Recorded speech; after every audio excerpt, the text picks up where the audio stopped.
Hey guys, I'm Fancy, And I'm Mac. and you're watching the Good Wives Network.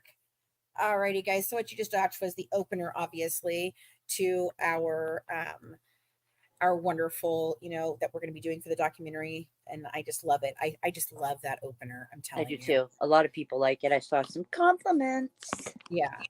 And so, okay, so hold on. Let me share this out in here to everybody. Hello, everybody. So, um, I I'm today what we're going to do is we're going to be playing a portion of my interview with um Stephanie Harlowe and Derrick Levasseur Thank you, on Nancy. Crime Weekly. And it's a really great interview. The only thing I have to say is that there's some things that I wished had happened. Um, I'm going to address a comment that was made over there that really, I wanted to say something about. And that was like Mhm. somebody said, "Well, did you see her interview after she did this?" Hey, Emma. Hey, girl. You want to come up on panel while we're doing it so we can talk about it? Because, yeah. Um, but here's the thing. Somebody said that, did you see Fancy talk about this after the interview? Because she's got Stephanie going out on tour with her, and she's stating that Derrick, well, she completely changed Derrick's mind. That isn't what I said. Not at all. It's not what I said.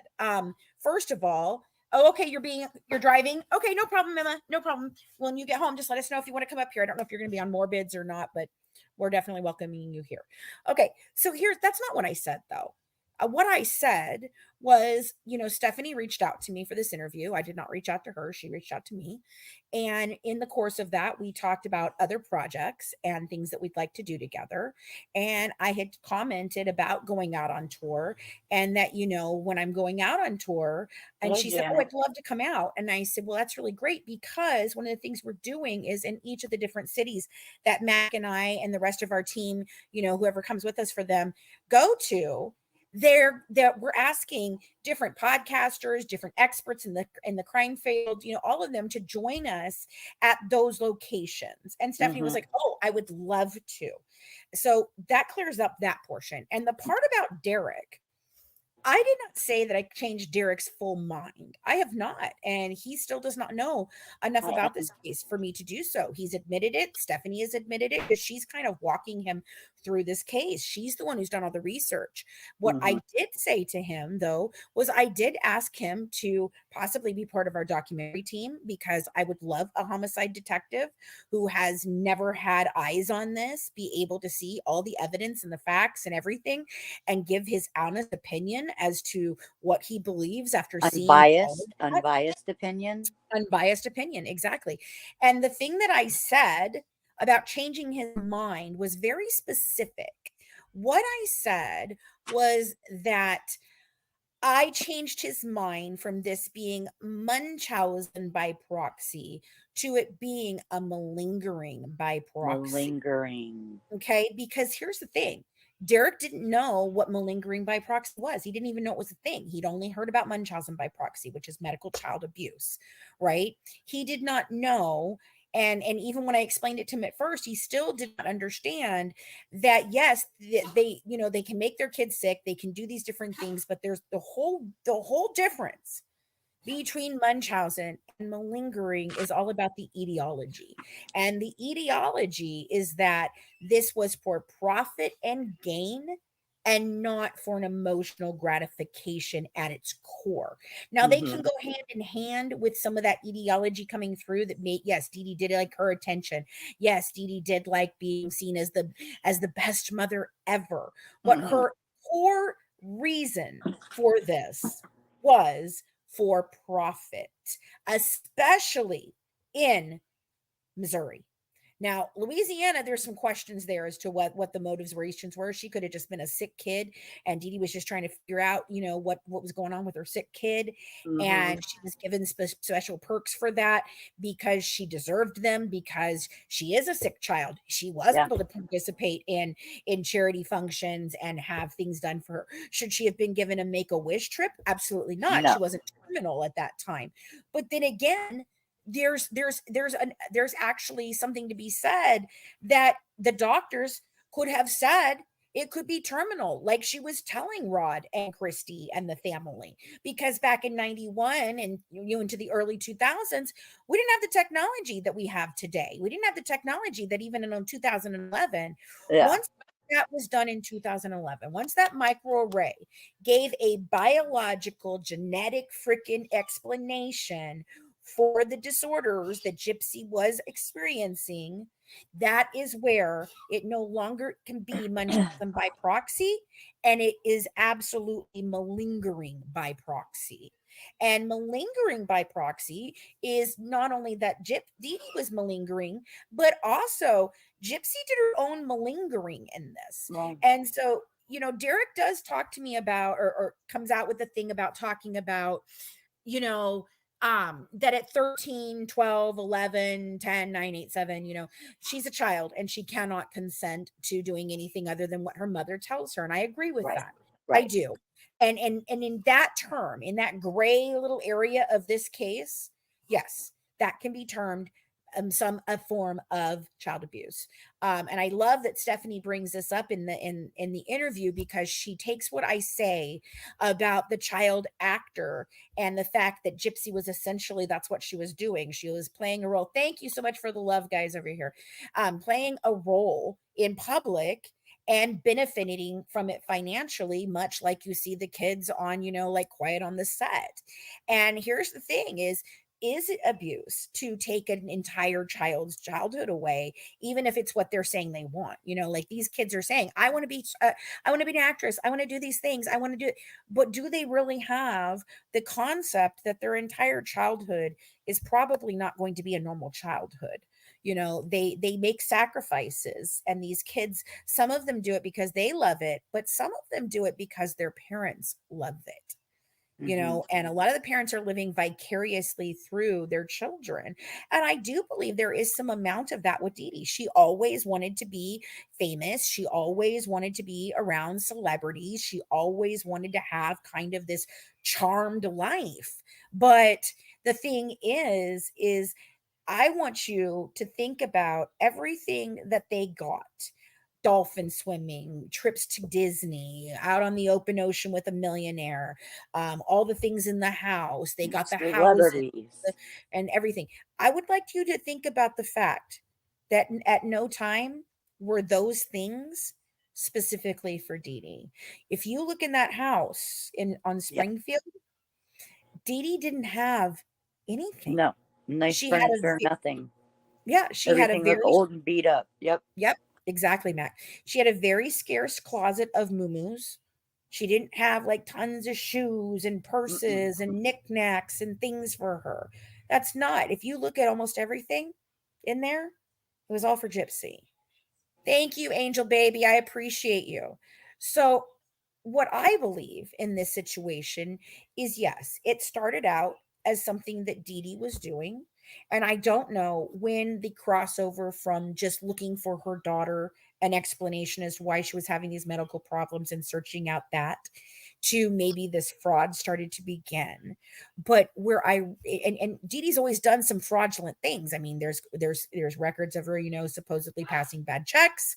There are other allegations that the families have made that I don't know whether I believe them or not to this day, because there's not enough evidence showing that there is something like this. I question why a family that was thinking these types of things why would they leave a child in her care? And I think it's also very interesting that it came out in prison confessions.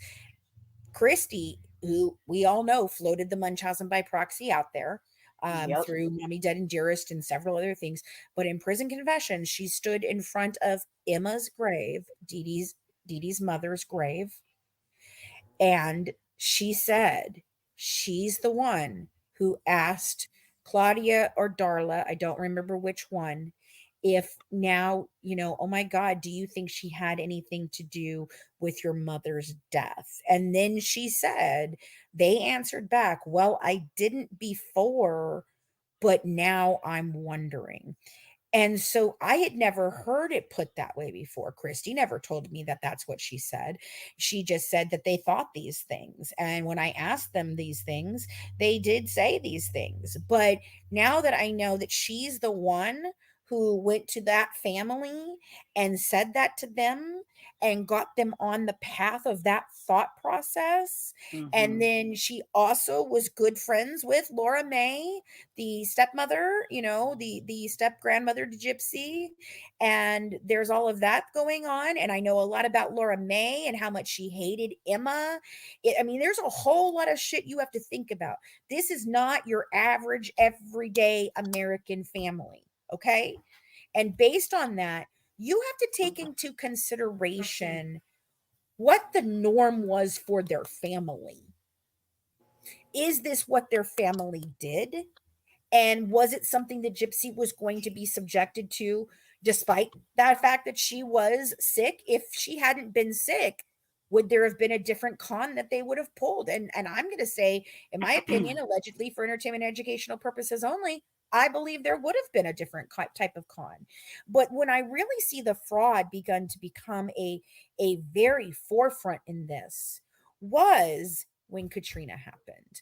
Now, I mean, I think she fudged a little things to get the stuff in Slidell again out of necessity because she was a single mother with a deadbeat father, a shitty family that didn't help her, and that were basically had kicked her out and done all this, and she'd had an epic fallout with her friends that were still related to the family, by the way, and all of these different things. She was homeless. She had nowhere to go. Even Gypsy said they lived in their car sometimes. So maybe she fudged a little bit to get that home in Slidell, and they gave her this amazing trip. And I think that is probably where they both realized, oh, oh, we've been playing small potatoes with this and Mhm. getting, a little bit of charity here or there. Now this is something completely different. And I think that they probably would have stayed in the Slidell community for quite a long time. And there's a misinformation out there that Dee Dee doctor shopped. Right. She did not. But I think that when Katrina hit, it became a situation of desperation. And I don't excuse what Dee Dee did by any means. It's not right. But she is not the monster her child and She did her it whole out of family love for her daughter, not out did. of yeah. Did. And I do believe the doctors were telling her that she wouldn't live a long time. And I do believe that hey Ryan, Hi, I do Lori. believe that she did believe that her daughter was going to not live a long life, and she still may not, based on the chromosome disorder. You know it. She's now talking about her legs going numb, and I don't think she's large enough in her pregnancy. If that's her belly under there, if that's her real belly, and I do believe she's pregnant. I actually do. I've questioned it in the past, but I do I think she honestly don't is. know. I I, don't I know. think she is, but I honestly don't know, like Amy Yeah, said. I just don't know. I just But don't but know. here's It's sad that we have to question every single thing she does and says, but Yes, everything they say or do, because yeah, the yeah. fact of the matter is you can't trust anything they say because they've been proven to be liars all the way around. She's over here on YouTube.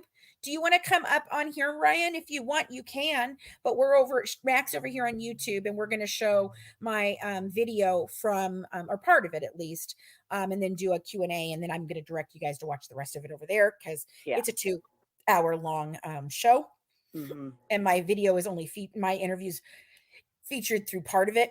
Sorry. Mhm. But I really wished, okay, cool. Thank you.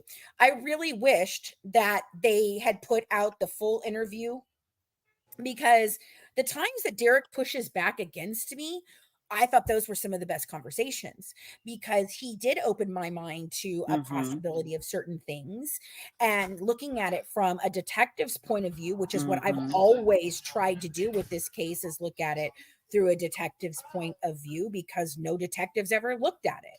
So I Right. tried to take that role because I wanted to understand it. Whether I was on Dee Dee's side, Gypsy's side, whoever's side was irrelevant to me, really. It was all about what is the truth in this case and why did this happen and how do we stop it from ever happening again? Mhm. You Mhm. know? So Mac, what do you have to say so far before we get into this? I like the fact that Derrick had challenging questions, educated, challenging questions. Yeah. Those are the kind of, Yep. debates I like to have. You can bounce off Right. things because of your knowledge, not Right. because And of what you watch somewhere. You right. know what I mean? Right. And I And did ask him to he asked if he could take a look at everything. I said, yes. And if you do mm-hmm. so, I'd love for you to participate in the documentary because I do need those things. I don't want an echo chamber of people just echoing Yes, back. and please plug his show, the ID show. Yes. Oh, he is from, I don't know if you guys know or not, but I have been following him a long time. I've always liked him. In fact, it's really funny because when Stephanie first told me she had a partner named Derrick, I didn't know who it was. And then she told me, and I was like, wait a minute, I know that name. And You I were went and looked, and fangirling, girl. I was a You little fangirling were. You because were I have excited. great respect for both of them.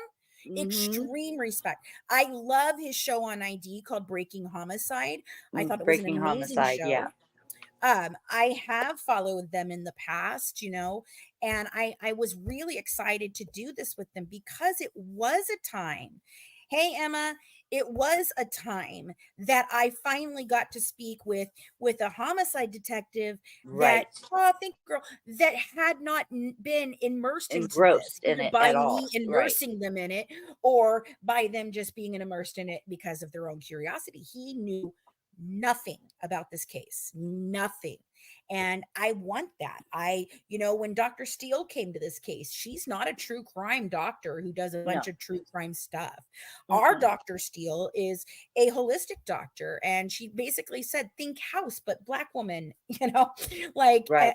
black and Right. a woman. And she was like, I take on cases that the medical professionals don't know what to do, where they don't understand why nothing's working. Right.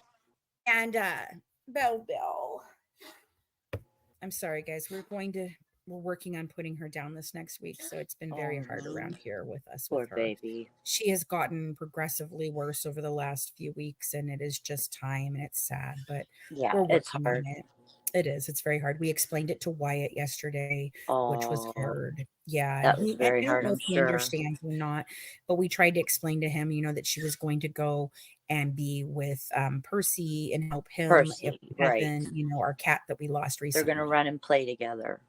Yeah, and they'll be healed. He even asked it. He goes, "Will God heal them?" And I was like so astounded that a 3-year-old could have Yeah. that thought process, you know.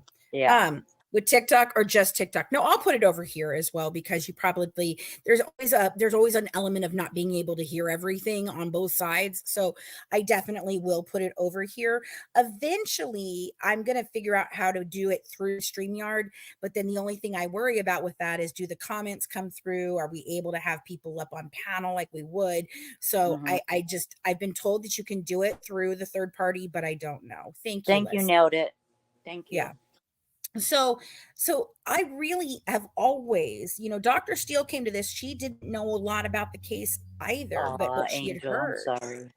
Mm-hmm. Oh, so she had not heard all of this either. And through listening to me and hearing the things I said, she was like, "Oh no, this is a case I really do want to look at. I want to get involved with this." And she is going to look at every document, every piece of paper I have.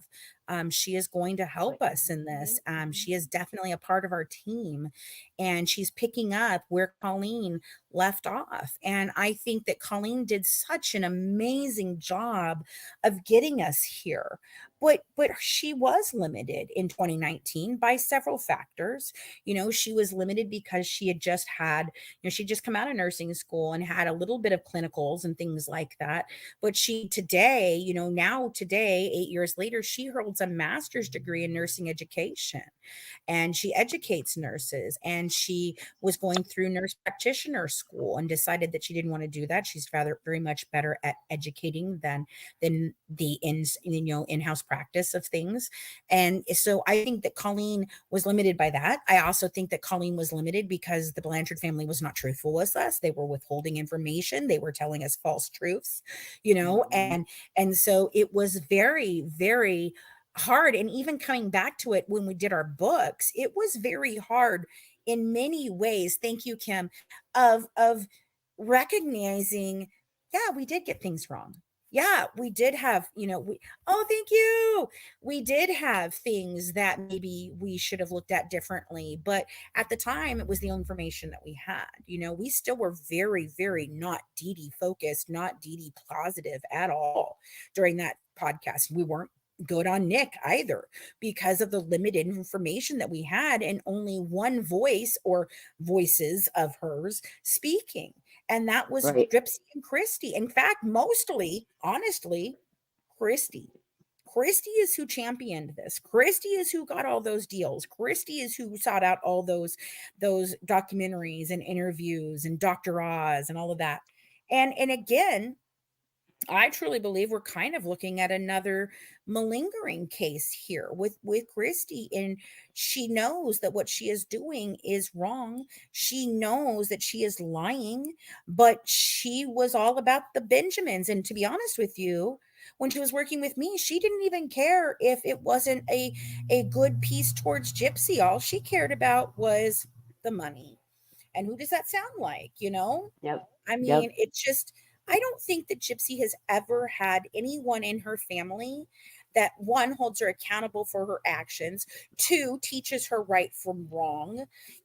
Her family certainly didn't, not Dee Dee, not Rod, not the family, nobody. Because I do think that Dee Dee thought, my kid's going to die young.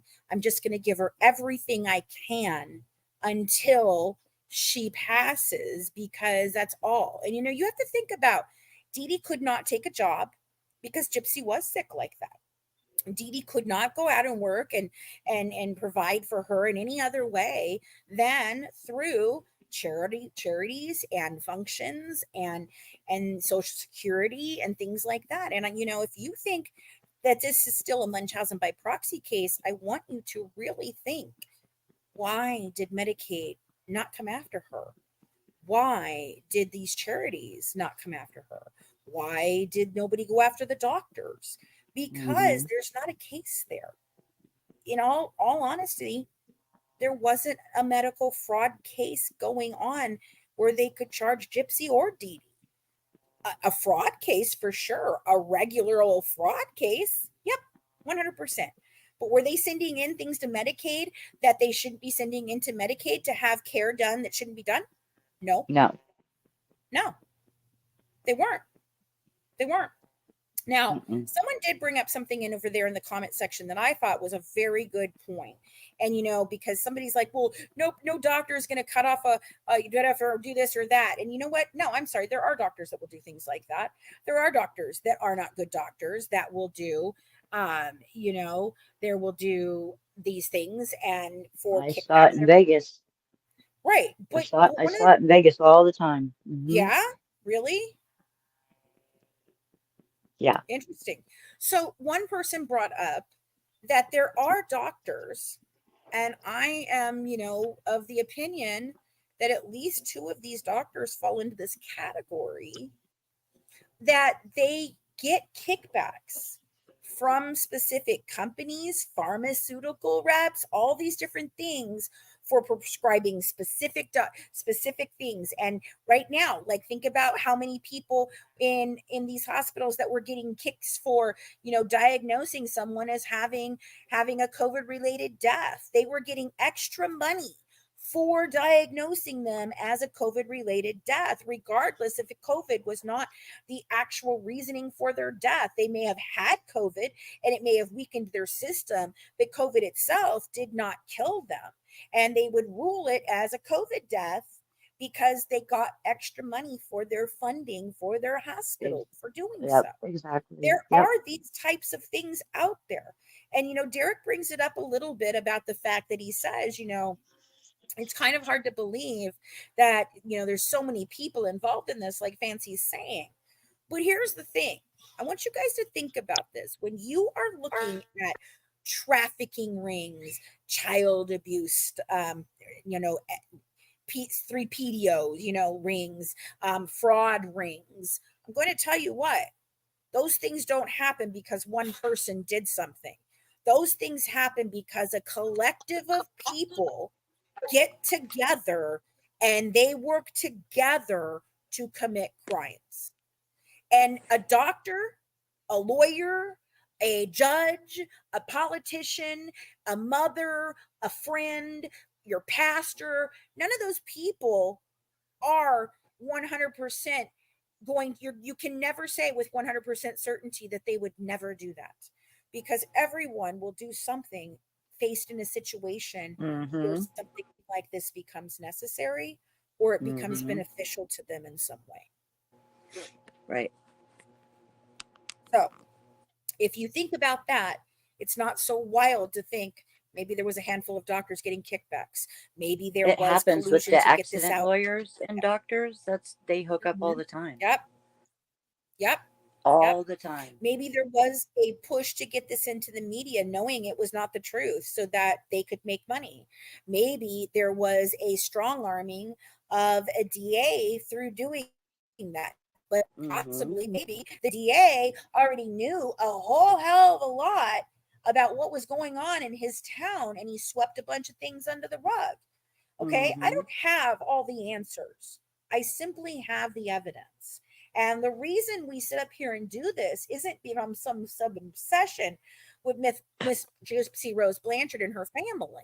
It is an obsession with the fact that I do believe that there should be justice served.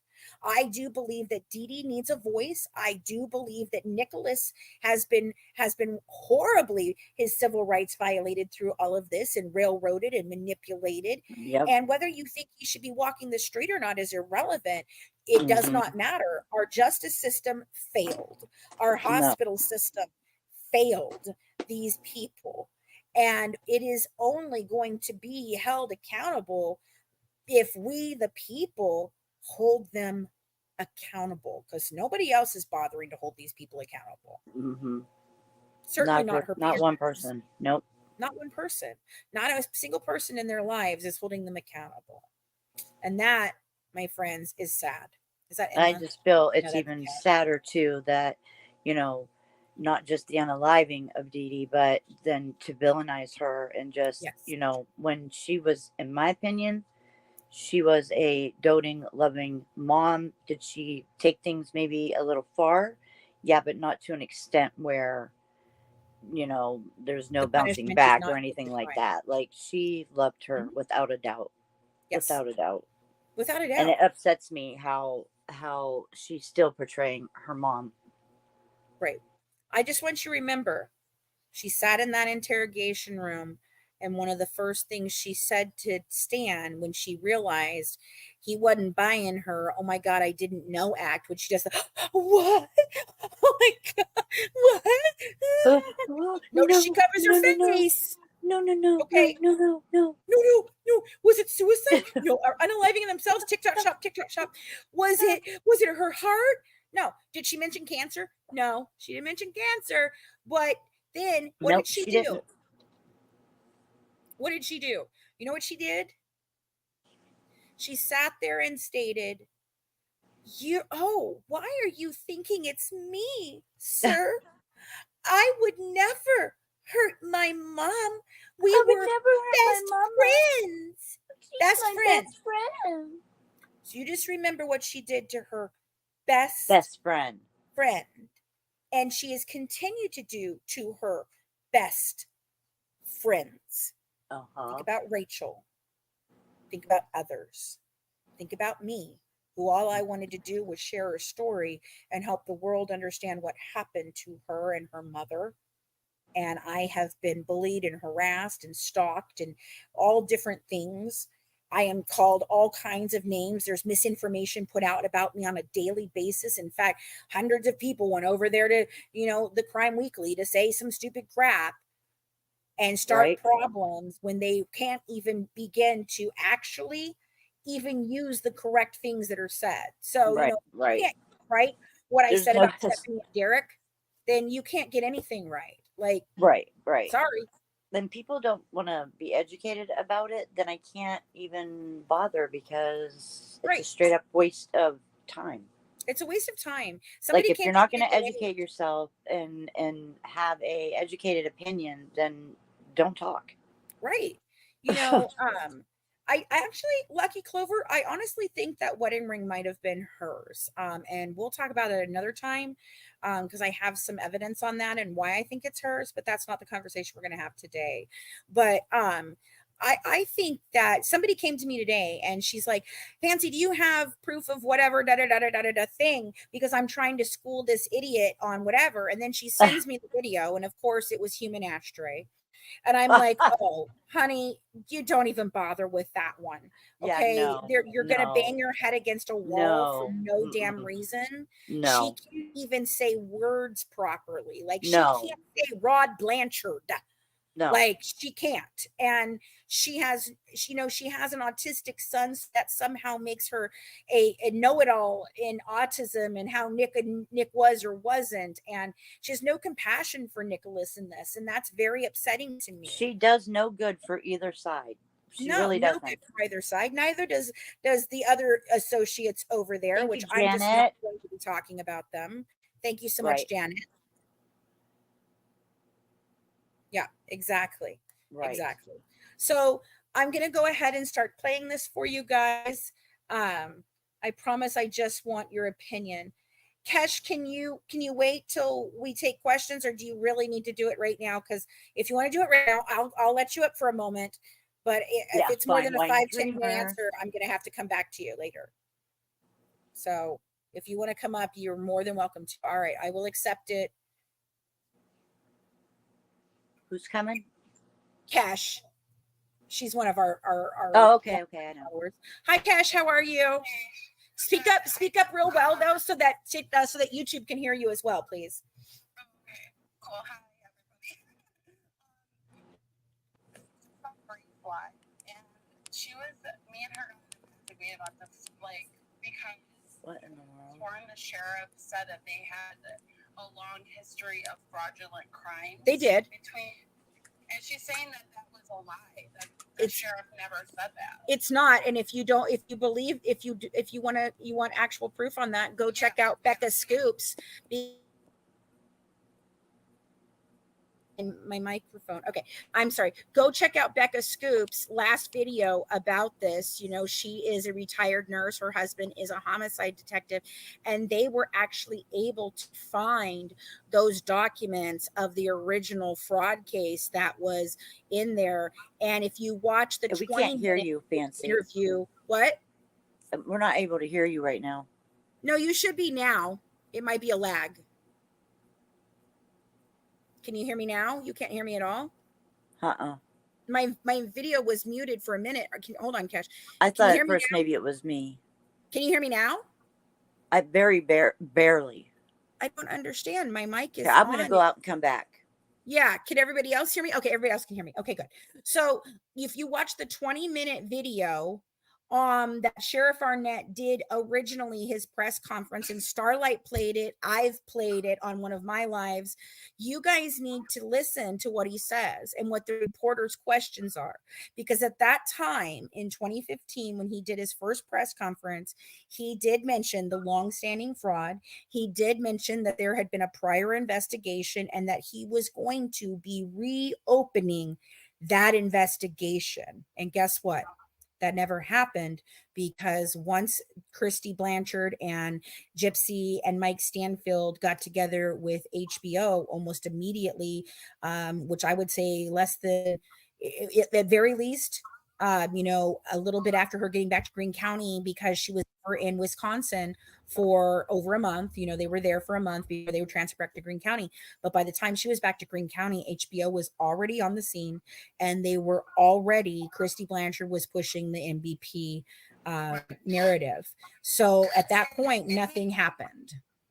Okay, I'm gonna pull that reference. I've seen it personally in news articles about the sheriff, like when it first.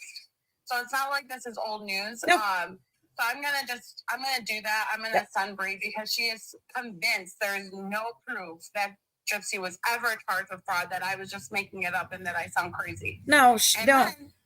And then she said that Gypsy was wearing diapers until she got arrested, because there was diapers in the house. I was like, well, were there any used diapers? Because usually if there's diapers being used, you would see them all over the house. I mean, right. Right. I mean, they did have a diaper service, but then that wouldn't be Pampers. That would be a diaper service. Depends or something. Right, exactly. No, that is that no, and I do believe that one of our viewers had sent in at one point in time about that and said, "Hey, look, no, there's pads or tampons right there. It's not like they weren't there." And that was another lie that Christy Blanchard's, promoted out there. The things that they have lied about are the most ridiculous things in many of the ways, and I just think that that shows that you can't trust them at their word for anything, because if you're going to lie about the fact that you didn't know your age because you never had candles on your cake, when not only do we have pictures of you with candles on your cake and lots of them, but we also have a picture of you sitting in front of a number 8 candle, and you were blowing out your candle and you looked to be about 8 years old. So if you knew you were 8 years old at 14, how did your mother then tell you you were 12 and you believed her? Because I'm sorry, she's not slow like that. Okay. She has a developmental delay. She has a cognitive delay. She's definitely emotionally delayed and physically delayed by her chromosome disorder. But she's not slow. She's not stupid. She's not got a low IQ like Nicholas. In fact, she probably has a very high IQ, to be honest with you. And it to me, you can't do that and then think that a kid of that age is going to buy that shit. She's making it up, and there's proof to refute her claims.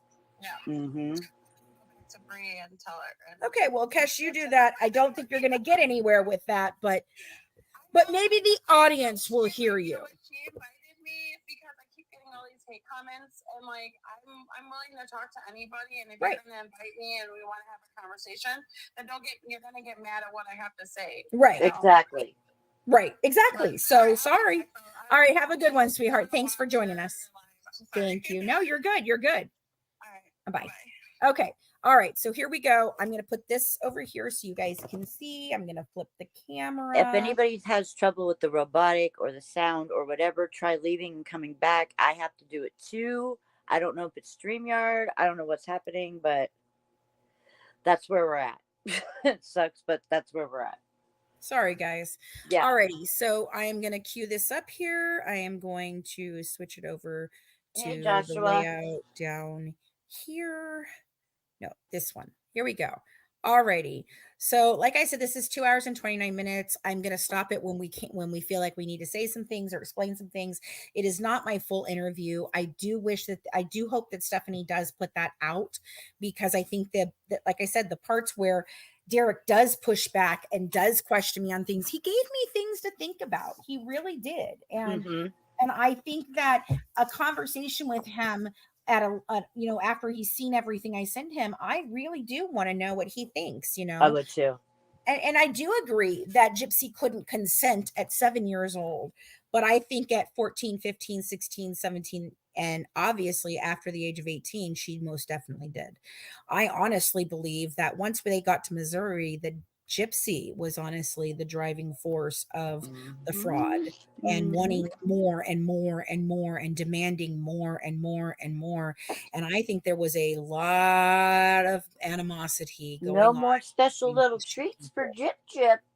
Yeah, exactly. Your little special treat time is over. Right. She didn't like that. No, she did not. All right, here we go, guys.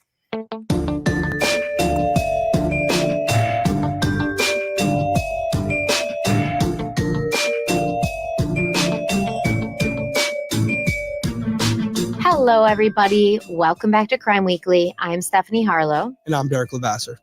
So today we're diving into part 2 of the Dee Dee Blanchard and Gypsy Rose Blanchard case. And today is going to be a little of a different episode because we have a guest who we're going to introduce momentarily. But we're also going to go through the timeline of Gypsy Rose's medical history in this episode. So all the doctors, nurses, medical people out there, I know that you're out there because I see you in the comments. It's great. And you are going to definitely have your fill of information in this episode.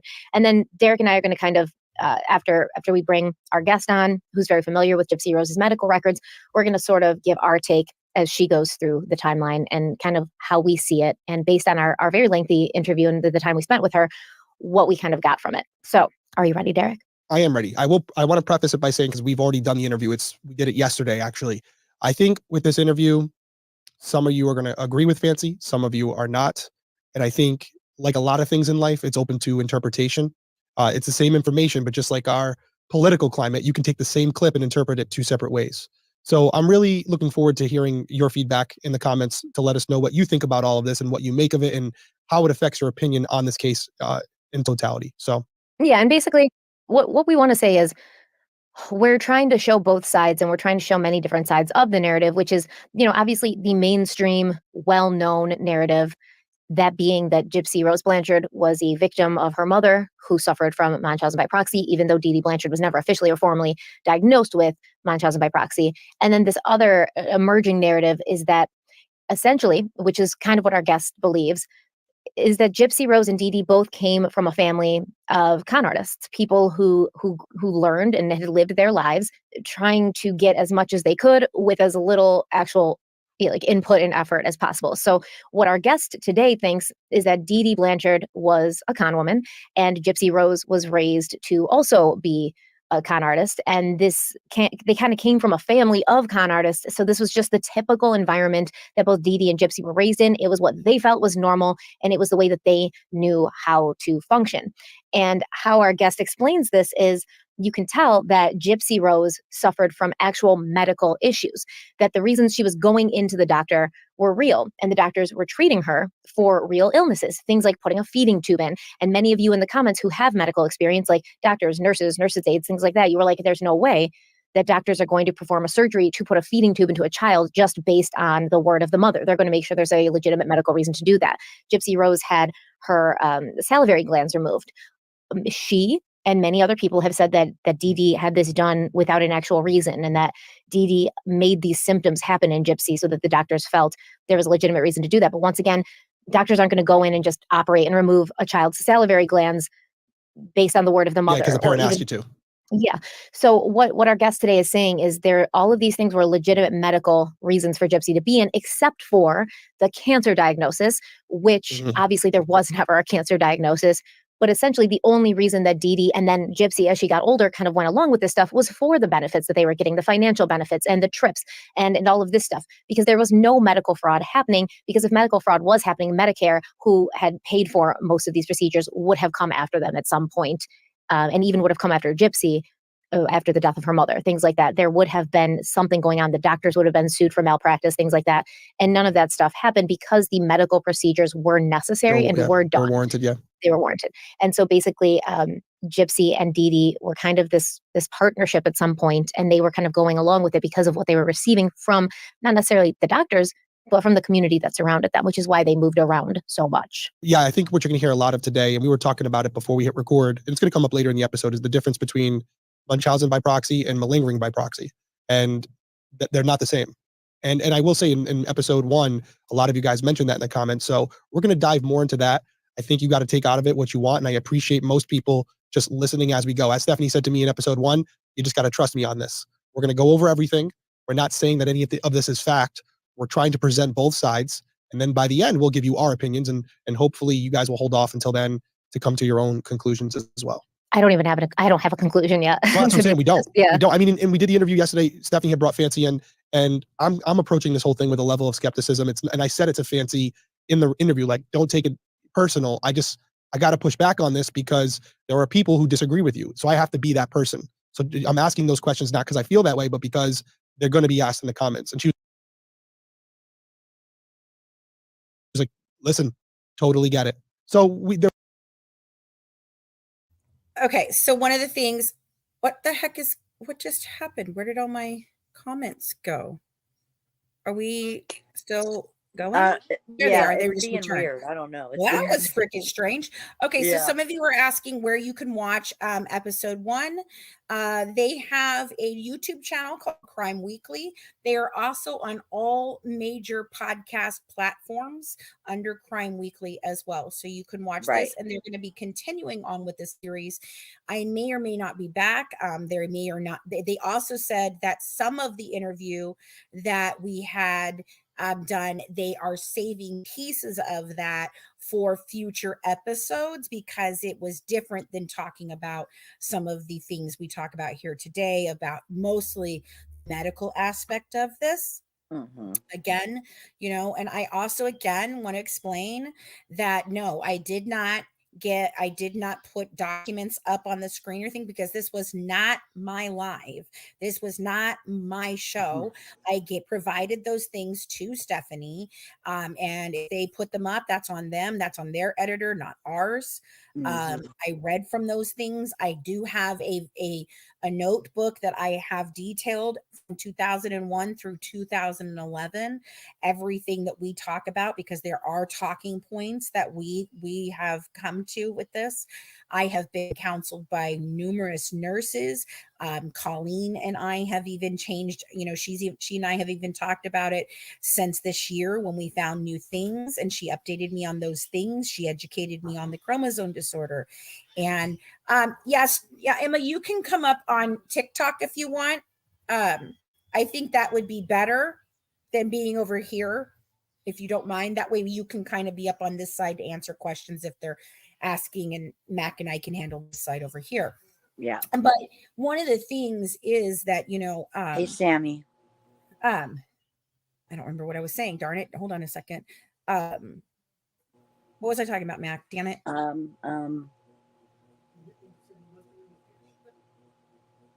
Him being unbiased, him.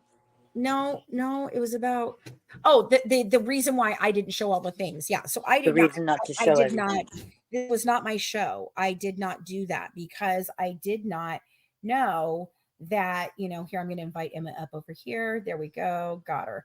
All right.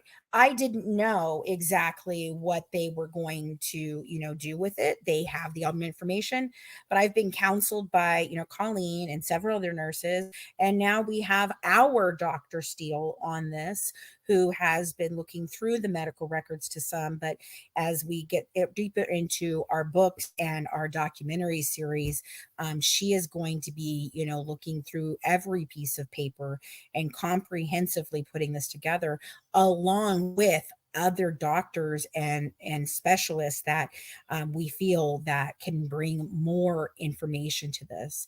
Hey, Emma, how are you tonight? Hey, I'm good. You? Hey, Emma.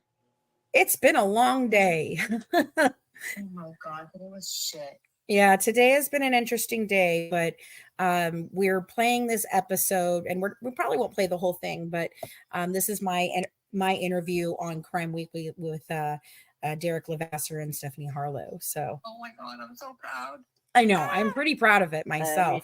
Me too. I know. Yeah, and like I said again, guys, remember they are saving other pieces of this interview, so it's not the full interview. They play clips from it because they want to put the other clips in other portions. But here we go. So, and we'll be stopping. If you have anything you want to add, Emma, just jump in and I'll pause it for you, and you as well, Mac. Okay. All right, here we go. There was some pushback. It wasn't us just sitting there listening to everything Fancy said and eating it all up with a silver spoon. There was some conversations about some of the things she said and some clarifications as well. Yeah. And once again, as Derrick said, these are medical records. And we've seen this happen a million times in trials where we'll have one expert witness for one side look at medical records or look at a psychiatric evaluation and get a certain analysis from that. And then another expert from the other side looks at that very same information and gets a completely different analysis. People are going to have different analysis or analyses based on the information that's in front of them. But what we are doing here is trying to hear every side out. And so nothing that we're putting on our podcast episode today is something that we wholeheartedly 100% stand behind, but we are exploring this as you are, and we're going through this as you are, and we're gathering the information as you are. So at the end of it all, when we have as much as possible, we can put that all together and see how we feel about it. But Fancy does have an extensive knowledge of this case, an extensive knowledge of the medical records, as you're going to see. And Stephanie, why did you bring her on? I asked you this before we started recording. So yes, it was pretty much the comments when we did the Crime Weekly news. Yeah. And there was people saying, you don't know what you're talking about. Gypsy's not a victim. And then a lot of people said, check out Fancy Maselli. Yeah. So that is what I did. And then I reached out to her. I talked to her. She helped me out with medical timelines and things like that. And then I said, hey, why don't you come on and tell us what you know? Because I have these records now right? But you've been with them for so much longer, you're going to have a better grasp on them. And also it's going to help clarify things for us. Absolutely. Yeah. So we can get into it. And as we said at the top of this, these are Fancy's opinions. They don't necessarily reflect the opinions of myself or Stephanie. We're giving her the platform to talk about it per a lot of your recommendations. So take out of it what you will. Mm-hmm.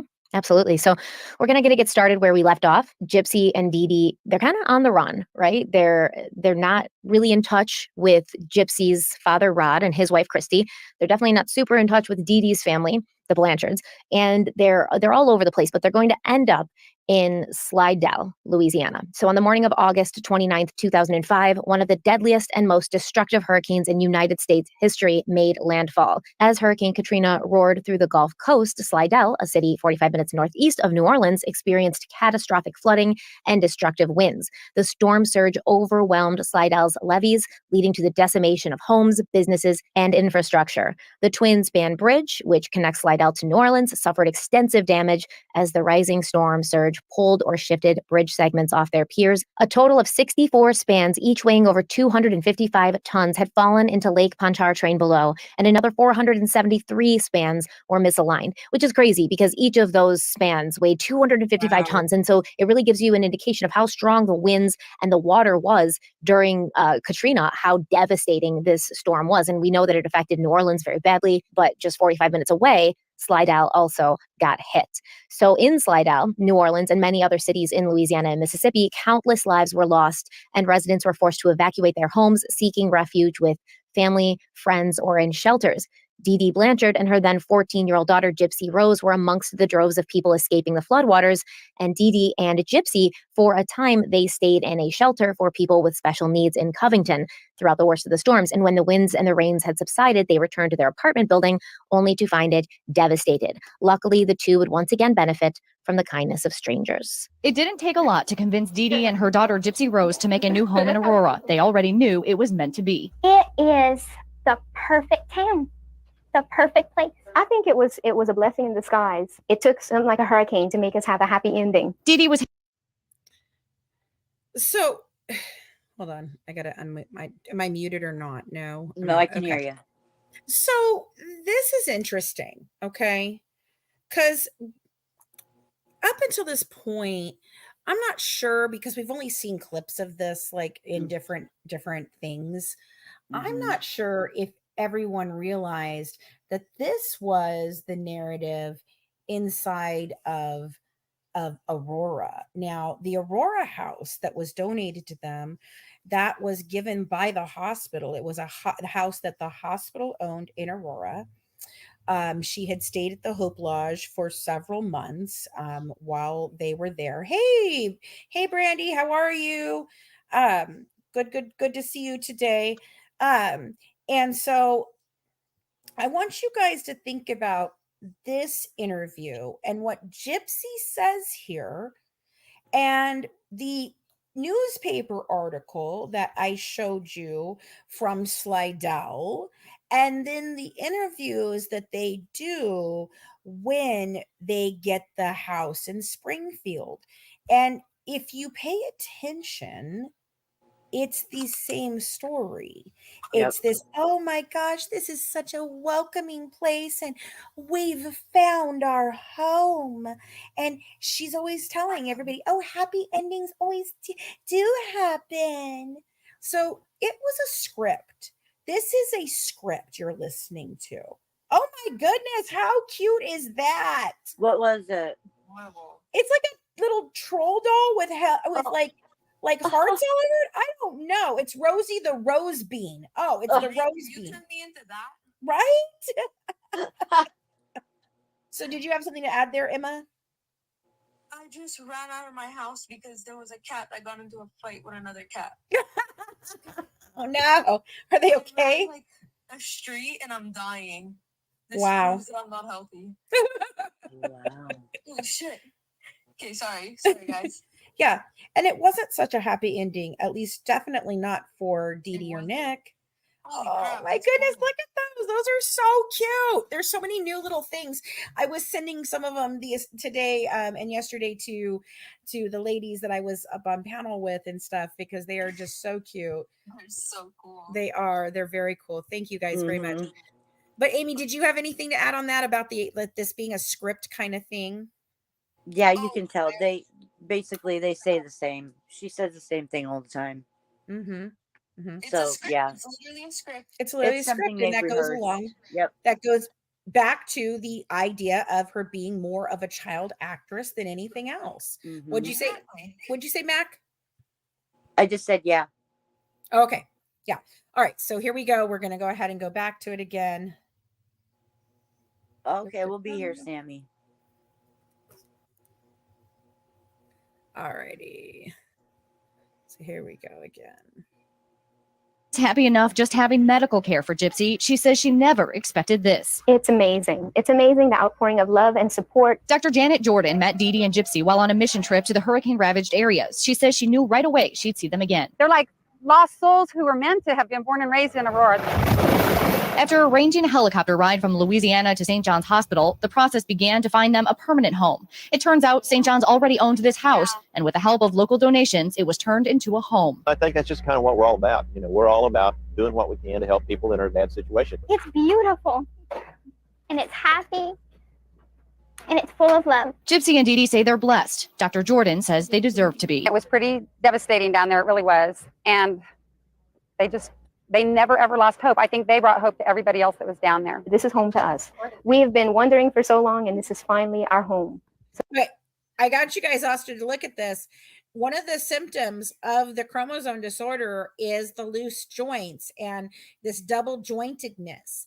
Now, my daughter has this because of a disorder called Ehlers-Danlos syndrome, and it's something along the lines of this as well. My daughter does not have collagen in her in between her muscles and her bone and stuff. She has a deficiency of collagen, and so that's why she's able to do some bendy shit. But I mean, if you look at her arm right there, you can tell that something is going on. This is not just a normal arm bend, like there's definitely problems with her. Mhm. And they're clear now that we have this information.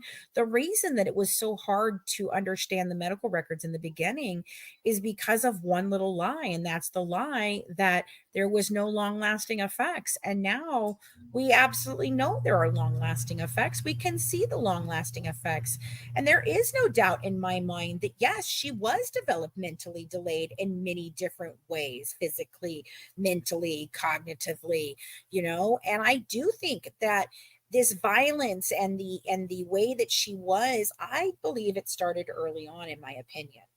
I think I think Dee Dee knew exactly who her child was, probably lived in some amount of fear of her. And I think that she realized later in life that the indulgence that she had given her all these years and making these excuses for her and covering for her, just like she did with the pew pew in 2011, I think Dee Dee came to a realization that, oh God, what have I done? And then the fact that Gypsy was not, she was not passing away early. And now Dee Dee was dealing with an adult and an adult that wanted adult things. And I think that it was a very tumultuous time in Missouri the entire time. She gets this house in Aurora, that's ages 15 to 17. She was, those are some of the worst years in a mother-daughter relationship, especially when it is a single mother with a single daughter. And then on top of that, you add in all the psychological and the cognitive and everything from the chromosome disorder. On top of that, she's probably got some daddy issues going on because Rod really wasn't all around that very much, So I think that there was, in 2011 on, I do believe that Dee Dee really had a much more awareness of what she had done in coddling this child and giving her everything she could possibly want, So that's just my opinion. I don't know what the panel feels like, but 100%. yeah. Amy? I'm good. Go ahead. Yeah. Okay, cool. Oh, sorry. No, go ahead. I feel like Dee Dee, was cautious towards the end. Yes. She knew this was going to happen, I think, after the BB. Yeah, I do too. I do too. I think you're right. It's sad. Yeah, it is. It is sad. It is very sad. Yeah. So it's so good to be here. This is Kara Rastelli reporting for KY3's Ozarks Today. So Aurora is located in Lawrence County, Missouri, and for 2 years, Gypsy Rose and Dee Dee lived there in a house that St. John's Hospital provided to them rent-free. And when we talk to our guest, Fancy Massali, in a little bit, she's going to explain that a specific doctor that Gypsy had been seeing for about a decade at that point in Louisiana, he sort of arranged this house for them, and he actually had relocated to Missouri at that point. So according to Dee Dee, she had not only lost Gypsy's birth certificate to Hurricane Katrina, but also all of her medical records. And both of these things being lost, quote unquote, would be convenient for Dee Dee in the future. In June of 2008, Habitat for Humanity built the Blanchards a cute little pink house in Springfield, Missouri, complete with a wheelchair ramp and a jacuzzi bathtub for Gypsy's physical therapy. The two were interviewed after Habitat for Humanity built them a handicapped accessible home because of Gypsy's disabilities. They said she was confined to a wheelchair. We have an awesome bathtub. It's a jacuzzi tub meant for my muscles. And we have a wonderful ramp. I remember my mom had gave me this little glass house. And she said, one day this will be real. And now it finally is. That's Gypsy 7 years ago, clutching her mother Dee Dee's hand. It's so easy to live here. And it's so peaceful. Building the house has been incredible. To see something that's just a hole in the ground and for it to be done, it's an experience like no other. I don't understand how you can listen to her talk like that Mm-hmm. and think that she has a mind of a 7-year-old. I know. Or a 10-year-old. Like, it boggles my mind. Mm-hmm. And we've now heard from people that actually were helping build this house that it was Gypsy who was running the show, basically telling them, no, I don't want that room. I want that room. And no, I don't want that in my house. From what I understand, this way, and I want that room painted that way. And it was her house. And she did not want to be across from Dee Dee. She did not want her room. And I've heard this lady say it twice now that worked for Habitat Humanity. That Gypsy was putting her hands on her mom. Yeah. Because she was not getting her way about being across to a lot of from the her workers. Mom. Yeah. And you hear her. This one right here, this extended length of her talking here, it really solidifies to me. If you notice, she's the one talking, not Dee Dee. No, Dee she's a Dee bullshitter. is not the talking person, Yeah. and not the person leading her through it. She is kind of doing her own whole thing. Pretty much. Emma? No, for real. Right. I don't know. In all her pictures, I find she doesn't look as young as like people thought she was. But No. Hey, Nicole. No, I agree with you. You're right. Like, how old was she? Like 14 here? She looks. She's 17 at this point. 17 or 18, right? This now is the house in Springfield. 15, 16, that's still old, you know? Yeah. Looks like a toe. Yeah. How are people thinking she's like 12, 10? Yeah, I don't know. To be honest with you, I don't know. And I now knowing more about VisaCon and the relationship she had with these people and how much fraud those people were committing and doing and all the different relationships there. I mean, I think very early on, the Habitat for Humanity community knew exactly very what was unfortunate going looking, on. And I for think sure. that they were benefiting from it. And I think that they kind of just looked the other way. Exactly. Yeah. Alrighty, well, Yeah. let's keep going here. Oh no, don't start circling and buffering. I know, right?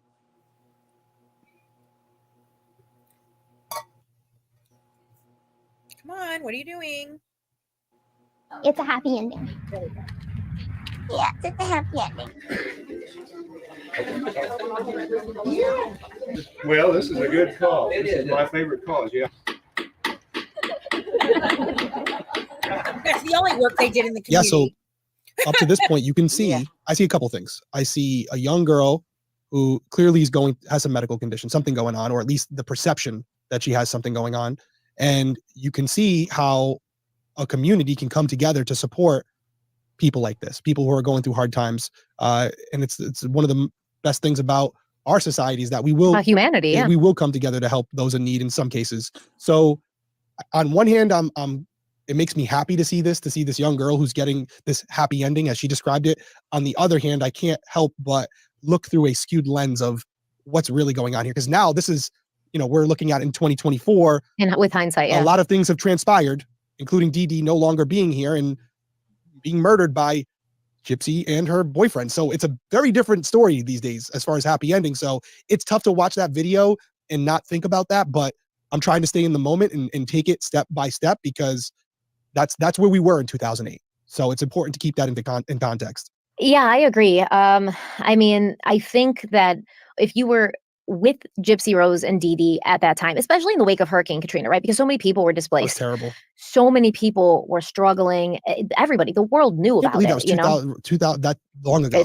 I know, it feels like it was not that long ago, especially because Gypsy and Dee Dee spent some time in the Superdome. Apparently, according to Fancy Miss Sally, who we're going to get to in a second, this is when Gypsy and Dee Dee shaved Gypsy's head, hoping that a cancer diagnosis would give them more of a chance of basically getting the hell out of Dodge, right? They had to get out of the New Orleans area. It's devastated. There's nothing there. They don't have money. They no longer have a place to live. Are they going to go back to Dee Dee's family, who, she's not on great terms with, because allegedly they've been questioning what's going on with Gypsy? Are they going to call Rod and Christy? And is Dee Dee going to suck up her pride to admit that she needs help from Gypsy's father at this point? No, they're going to try to figure out a way, or at least Dee Dee and possibly Gypsy as well, are going to try to figure out a way to use the, I am a sick little girl in a wheelchair kind of mask in order to get the help and use the system. And apparently that is a little bit of what happened. And they did end up, while they were in that shelter after Katrina, it was a shelter for people with special needs.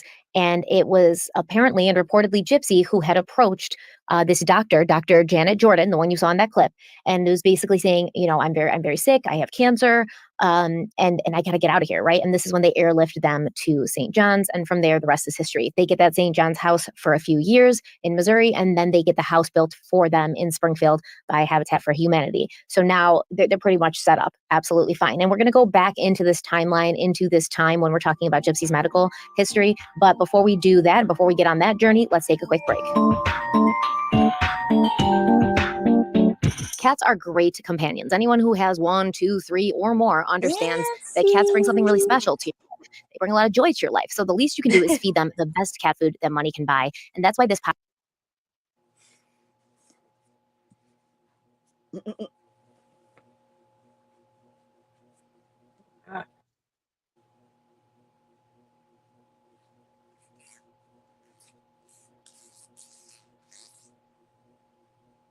Oh, great. Now it's like trying, but it's just like. Right. Well, while we're waiting, how about the Louisiana game that her and Ken went to? With Ryan there? I know. Yeah. And like, she knew he was going to be there. She knew it. He said, I'm going to go to the LSU game. He said it the night before. He's been programming and ingraining and grooming Gypsy from a very young age to believe this is the right way to do things. What'd you say, sweetheart? Emma? I just don't fucking understand. Oh my God. If I was at that LSU game, I would get security and be like, there is a schmurder in this. Exactly.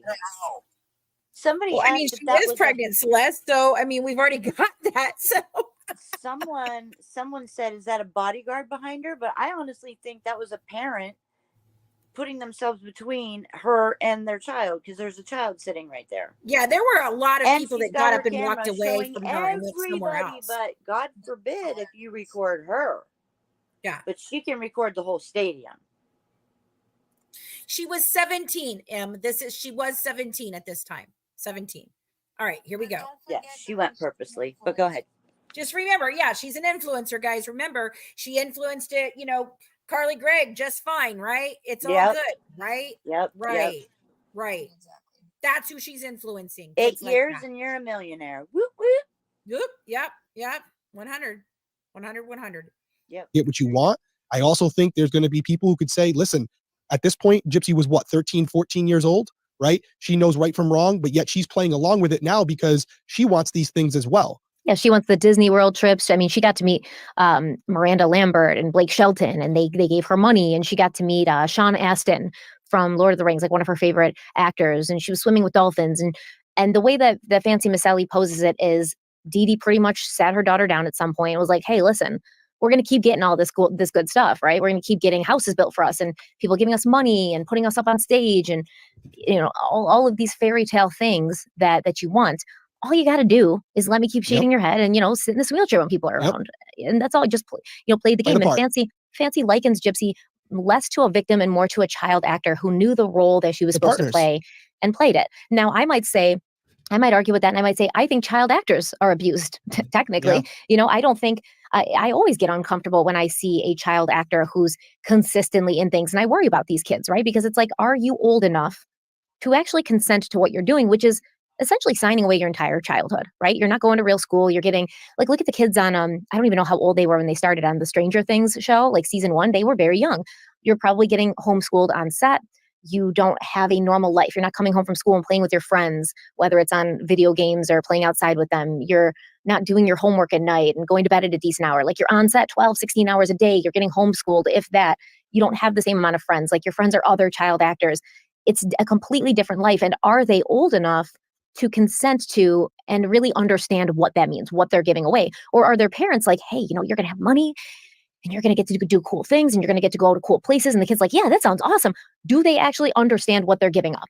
I don't know. You might say that child actors are victims of their parents as well. But at what point does it become, okay, this is more about my free will. Now I'm old enough to make my own decisions and not go along with this anymore. And if there does come a moment where that child says, I'm old enough to not go along with this anymore, does that mean that Gypsy wanted to go along with it? And I think that's where those answers we'll never have, because Dee Dee is no longer with us. And so you only.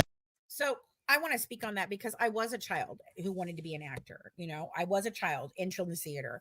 I was a child begging my mother to take me to Hollywood because it wasn't that far from us, you know, and my mother kept stating, no.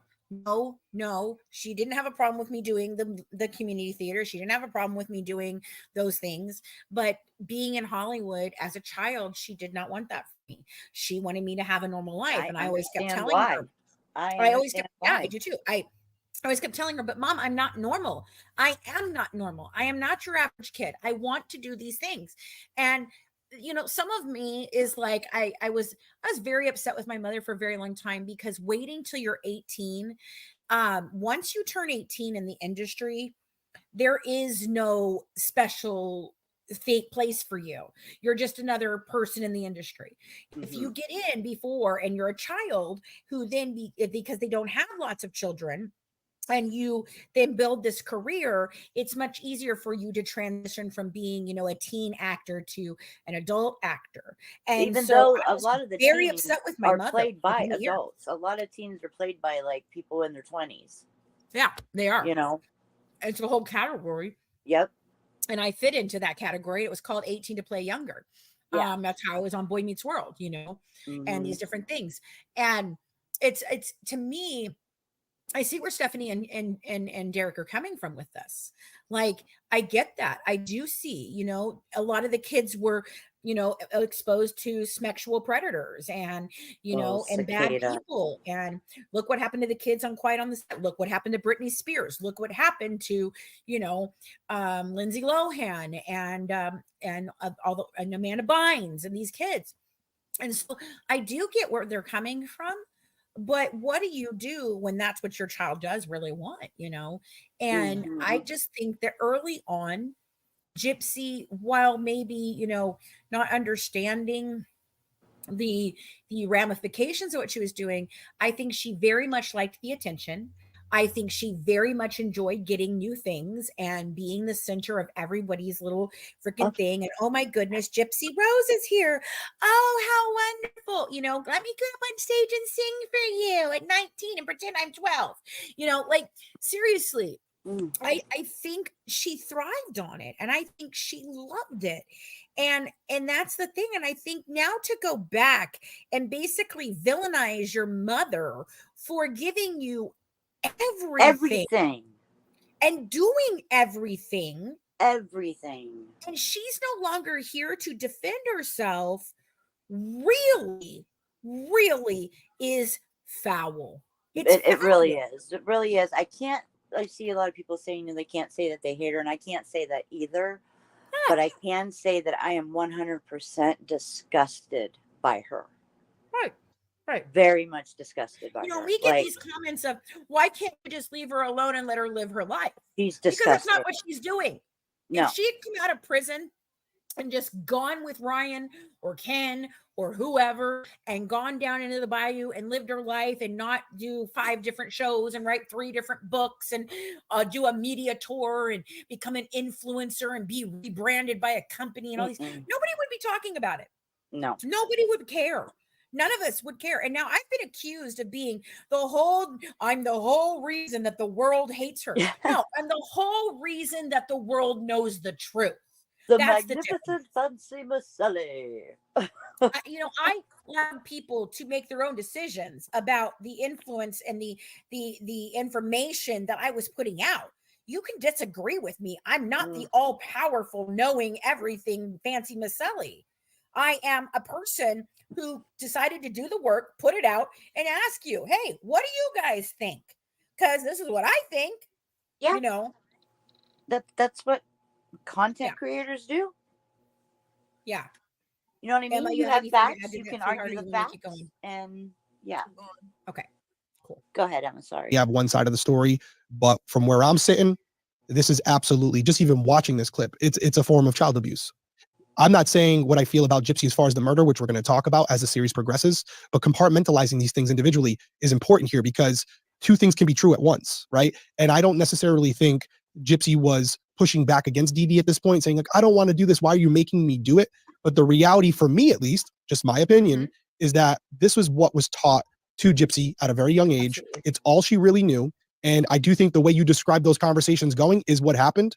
And that to me is still a form of child abuse. And in that sense, Gypsy is a victim because again, that's her mom's responsibility to teach her right from wrong, not to condone this type of behavior. And yet when I say the word partners, I don't say it in the criminal sense. I say it more in the sense of that's how Dee Dee viewed their relationship. And I think maybe even Gypsy as a younger person wanting the love of her mom saw it as a bonding experience to be working together collaboratively to do these types of things. So there's only one person in that story that should be at that point, even though Gypsy's 14, should be the one saying this isn't what we should be doing. And I also think that because Gypsy did have some things going on, you're taking advantage of a young person who's not completely in the position to make those decisions.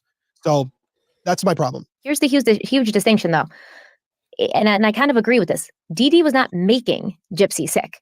Gypsy did have health problems that were being capitalized on and used for financial and monetary gain. Right. And Fancy gave an example of John Sheehan when we were talking in our interview. And John Sheehan, for anybody who doesn't know, that's Dirty John, very, very well known. It's the name wrong here. It's actually John Meehan, but that is Dirty John. And his father was a con artist and basically taught him to Oh, I remember this guy. I remember him. And he became a horrible human being as an adult. And he tried to unalive, this woman's mother that he was preying on. And he tried to unalive her. And what happened is Tara Newell, who I've had the pleasure of interviewing and I just adore to death. She's a very amazing, positive person who went through hell. Tara Newell and her siblings all knew that John was horrible and they were scared for their mother. And so he tries to attack her in a parking lot and she actually gets her pew out of her purse and she shoots and kills him. And so, he paid the ultimate price for his grift, and his sins. But I just feel like Dee Dee is different than that in a way, and I feel that Gypsy really did enjoy what she was doing. I absolutely think she loved the attention. Yeah. Which I mean, own true crime story. What? No, go ahead. Go ahead. No, I no, wanna go hear it. ahead. I want you to finish your thought. No, I'm just, she still does. It's just, you can tell the reasons. You can see her still using it. That's all. But go ahead. For instance, putting out a silly video on a swing. Even if the last time she was on a swing was 4 years old, why did you film yourself and act like you were on a roller coaster, for crying out loud? Oh my Christ. All you had to do was put your freaking feet down and you would have stopped Screaming swinging. for dear life. It's like, yeah. Even Ken tells her, sweetheart, it's just a swing. Like, you're not going to fall off. Word. You're okay. But, she plays it up for the camera. Yep. Exactly, Celeste. It does make her a better criminal. She should have been learning This in man prison. finds this woman, and she's got money, and he love bombs her, and he says he's rich and he's got a beach house, and he doesn't have any of that. He's a lifelong con artist, and he learned the game of the con from his father. Now, does that make him less culpable as an adult? No. And Derrick and I were talking before we started recording. You can look at any of these serial killers, any of these prolific or non-well-known serial killers, and you can trace back into their childhood abuse, Yeah, neglect, some level of trauma along the way. Of course. But that doesn't mean that as adults, we're holding them less culpable for their actions of murder or killing or whatever, right? Based on the fact that in childhood they were treated poorly. So what you have to understand is when Gypsy killed her mother, or took part in the plan to kill her mother, when she was arrested, she was 23 years old. She doesn't look 23. She tells the police in the interview that she's 19. She's 23. She is an adult, and she was well aware of that fact. But even after she killed her mother, and even after she orchestrated this plan to do so, and the police are sitting her down and asking her how old you are, she's saying, I'm 19. She's still lying, even though there is plenty of evidence that she knew exactly how old she was at the time she was arrested. So she continued lying even after her mother was gone. And some might say she was just doing what she had learned to do her whole life. And some might say she was keeping the con going. Here we go. Here's the debate. This is a debate that's going on in the comments as well. And I think a lot of the reason the Gypsy Rose story is so polarizing, because you can find people that support all sides of this.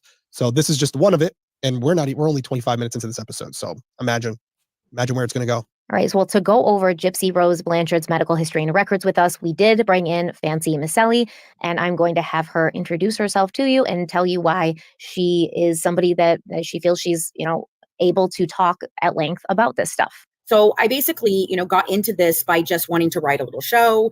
I did not expect for it to be like something that became my whole life at all. If you had asked me 8 years ago when I started this, if this was where I was going to be sitting today, I would have laughed at you. I would have been like, oh, absolutely not. So I didn't start out to try to be like the expert on this case or anything. That happened along the way. So about 2 years into me being with the Blanchards, and I went down there, I met them in person, we signed a life rights agreement, all of those different things. I basically started questioning. I always expected Gypsy to lie, because that's the nature of what she grew up as. She grew up being taught that it's okay to lie with no remorse. And she even says it in Mommy's Dead and Dearest. She's never been honest, not even with her attorneys, right? So I expected that, but I did not know that the family would lie to me. Well, when I saw the show come out, I saw more of the interrogation video than I had seen in Mommy Dead and Dearest. And so I asked them about it, and she goes, oh, well, we got the interrogation video up in Waukesha, which is where they were arrested, Wisconsin. And I had never even thought of looking there. Like, oh my God. I was like, oh, wow. So we put in a FOIA, but then she just asked me, she goes, do you just want it? And I was like, oh yeah, absolutely. Now, who said this? And this was an A&E producer. I got that interrogation video, and it changed everything, because I really feel like once you see that, you can't unsee it. And, it really was a shocking moment for me, because I kept waiting for Gypsy to finally tell the truth. I was abused. I was this, I was that. And it never came. And it was 4 hours of just lie after lie after lie after lie. And it was so well done. Like, she didn't miss a beat. And as soon as she knew that they weren't buying this one thing, and they gave her Nick, Stan gave an opening to her, and he said, was Nick the one who did this? And she just flipped on a dime and turned on him. And it was shocking to me. And I cried. And I realized that everything I had thought I knew at that point was false. I'm going to pause really quickly here, because Fancy mentioned something about the interrogation video. She's talking about the 4-hour interrogation video of when Gypsy Rose was arrested. Now, I know for a fact Derrick has never seen this video, probably hasn't even seen clips of it. I have watched the entire thing, but I have put together a few early portions in the interview for us to listen to and react to, and that way Derrick can get an idea of how Gypsy was behaving in her interrogation video. And for those of you who haven't heard or seen Gypsy in her police interrogation after the murder of her mother, you guys can also get an indication of how she was behaving. and I want you to understand that you need to be honest with me. And if you're involved in anything that I'm about ready to tell you, then you need to tell me. Okay. Your mom's dead. Okay. Now, what I want to ask you is your mom's passed away. Okay. And she's deceased. All right. Now, what I want to ask you, did you have involvement in this? Okay. Just, hang on. Listen to me for just a second. Okay. I want you to understand something. Okay. Remember the snowball that we talked about? You remember the pencil that we talked about? I'm going to demonstrate something with a pencil here, okay? Look at me. Look at me for just a second, okay? Sometimes people are going along, you know how you got a pencil. You got the lead here and you got the eraser right here, right? You know what I'm talking about? You've seen a pencil, right? You've used a pencil before, right? Okay. And when you write with a pencil, you write your own story, right? Okay. And you take that pencil and you're writing along with your story. Well, sometimes some people make mistakes when they write stuff down, don't they? We've all made mistakes. You've made mistakes. I've made mistakes, right? You ever made a mistake in your life? And I've made mistakes in my life. And hang on just a second, okay? When you're writing this stuff down, all of a sudden you make a mistake. Well, what do you do with that mistake? You take that pencil and you flip it over and you start erasing stuff, okay? And you erase it and you recorrect it. And you take that pencil and then you rewrite your history, your story, okay? And I think that's where you're at with this tonight, okay?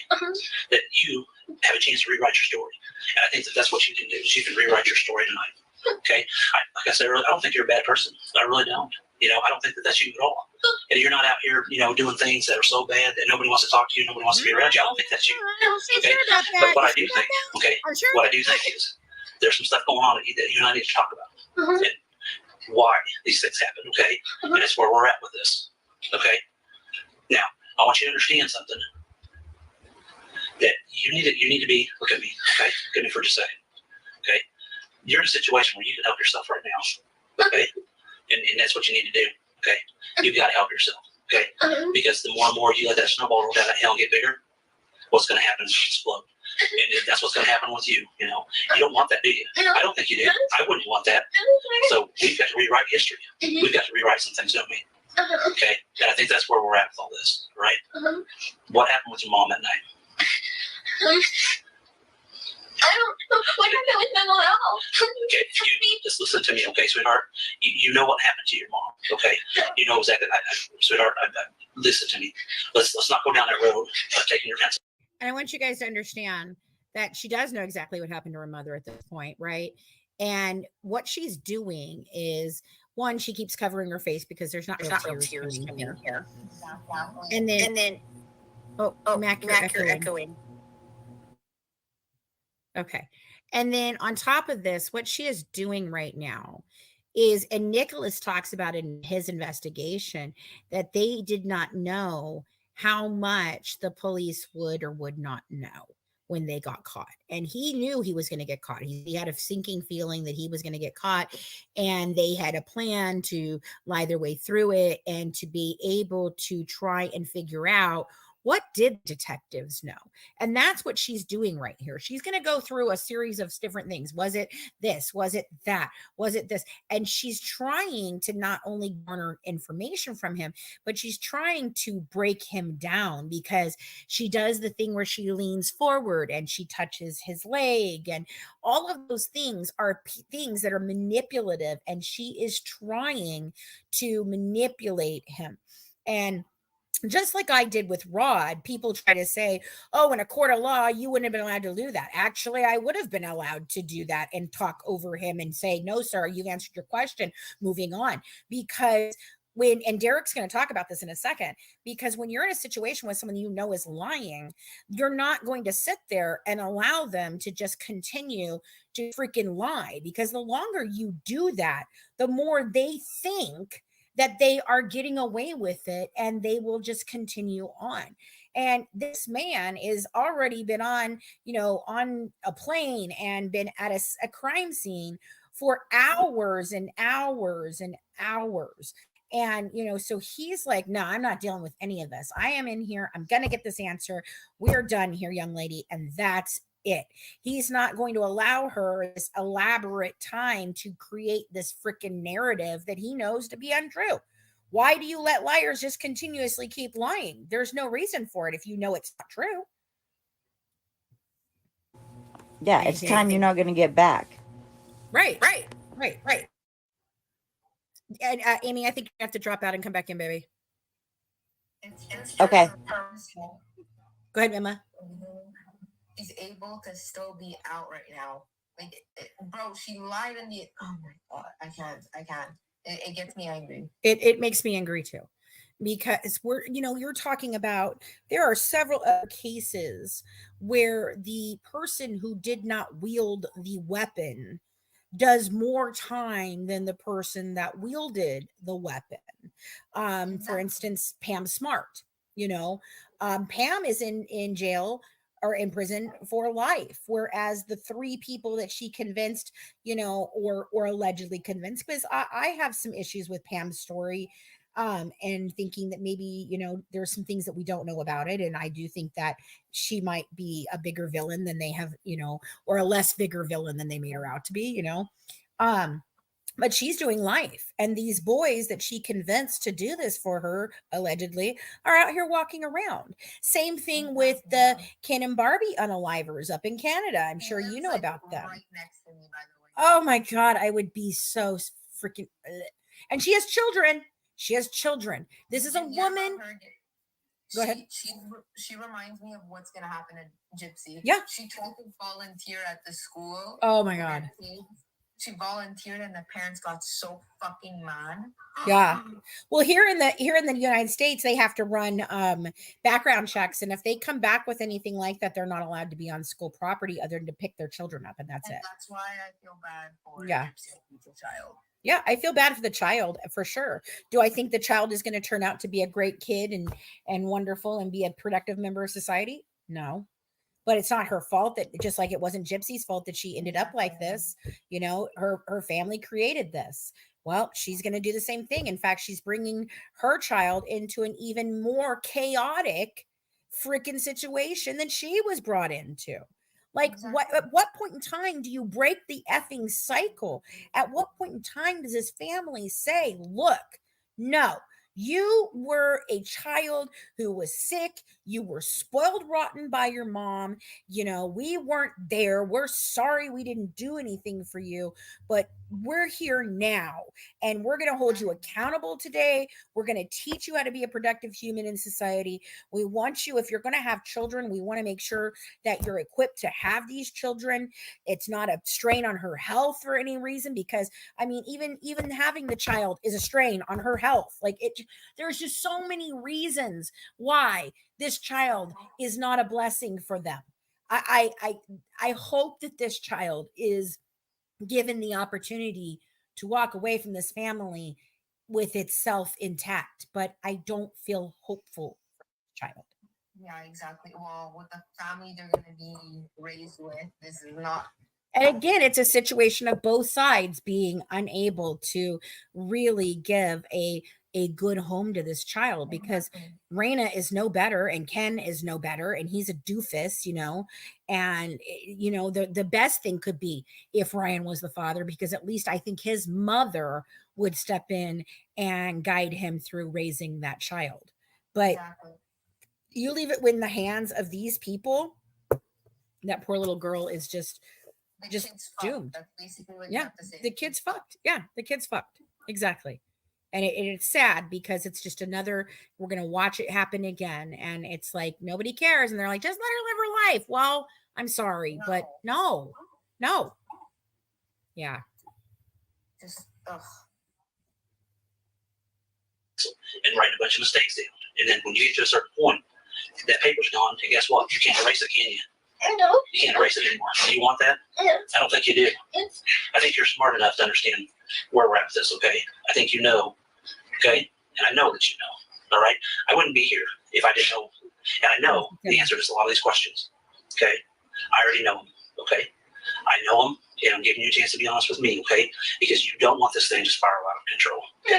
No. Your boyfriend's in here, okay? He's here. He's in here, okay? All right? And do you think that we've not talked to people? No, I know. Listen to me before you say a whole lot. Do not dig yourself in a bunch of lies, because what's going to happen? That snowball's going to get so huge, sweetheart, that it's going to explode on you, and you're never, ever going to dig yourself out of it.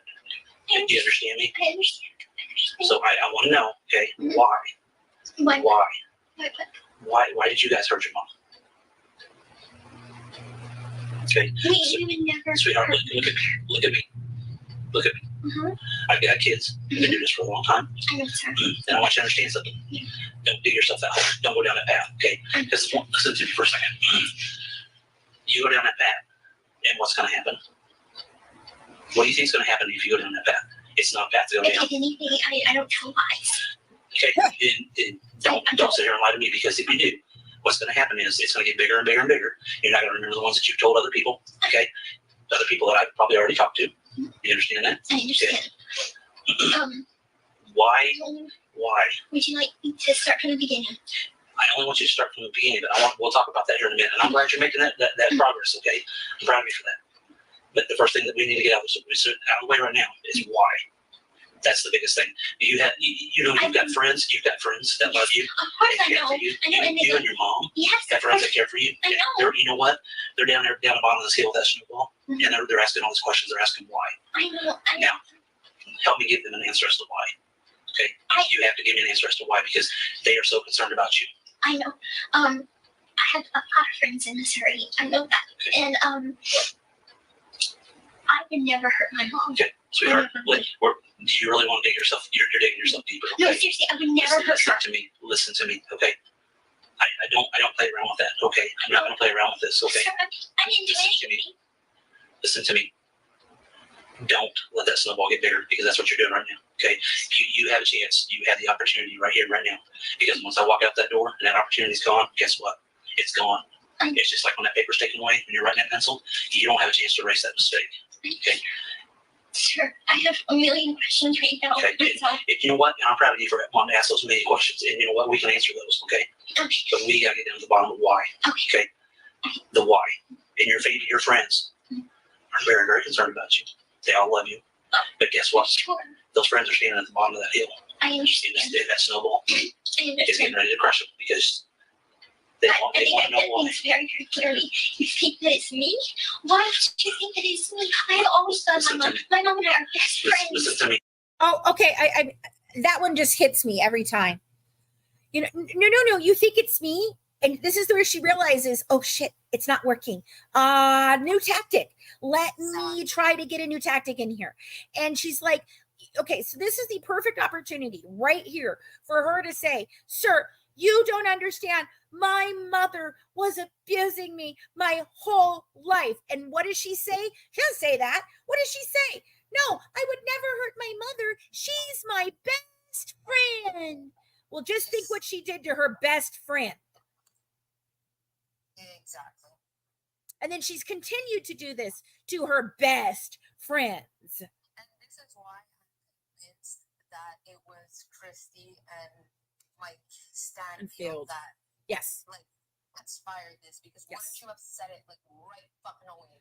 Right. Even when I was on the other side a few years ago, like I did not understand that. I'm like, why can't you fucking walk? Like, just walk out of the goddamn wheelchair. It's not that fucking hard.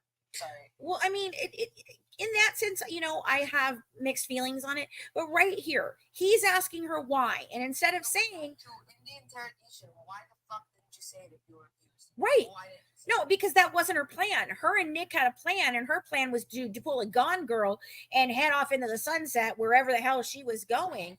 And her plan was to try and just go back to the pink house and live her life and all of that. Her plan was never, I was an abused kid. Her plan was, no, my mom made me pretend I was sick, but I'm fine, guys. And I'm so thankful I don't have to do that anymore. That was her narrative. That was her thing. You know, it was not the abuse story that we have today. And those things, it's like the snowball he's talking about. So she starts, you know, they start with this one little lie, and then they just keep adding on and adding on and adding on. You know what? when you're looking at something like that and it's constantly changing and nothing else is changing, like for us, the story changed because of evidence, because there were new pieces of evidence that we didn't have. And so it made us look at it differently. For her, that's not why she's changing her story. Her story is changing because either she can't freaking keep her lies damn straight because she tells so many of them, or it's almost like a one-upping of the last thing. Like, what did I say last, and how can I make that even worse? Because these people never miss an opportunity to make the co-conspirator Nick and her victim, her mother, look like horrible people. It's disgusting. Ugh. So fucking sad because Nick doesn't have a voice in all of this. No, and neither does Dee Dee.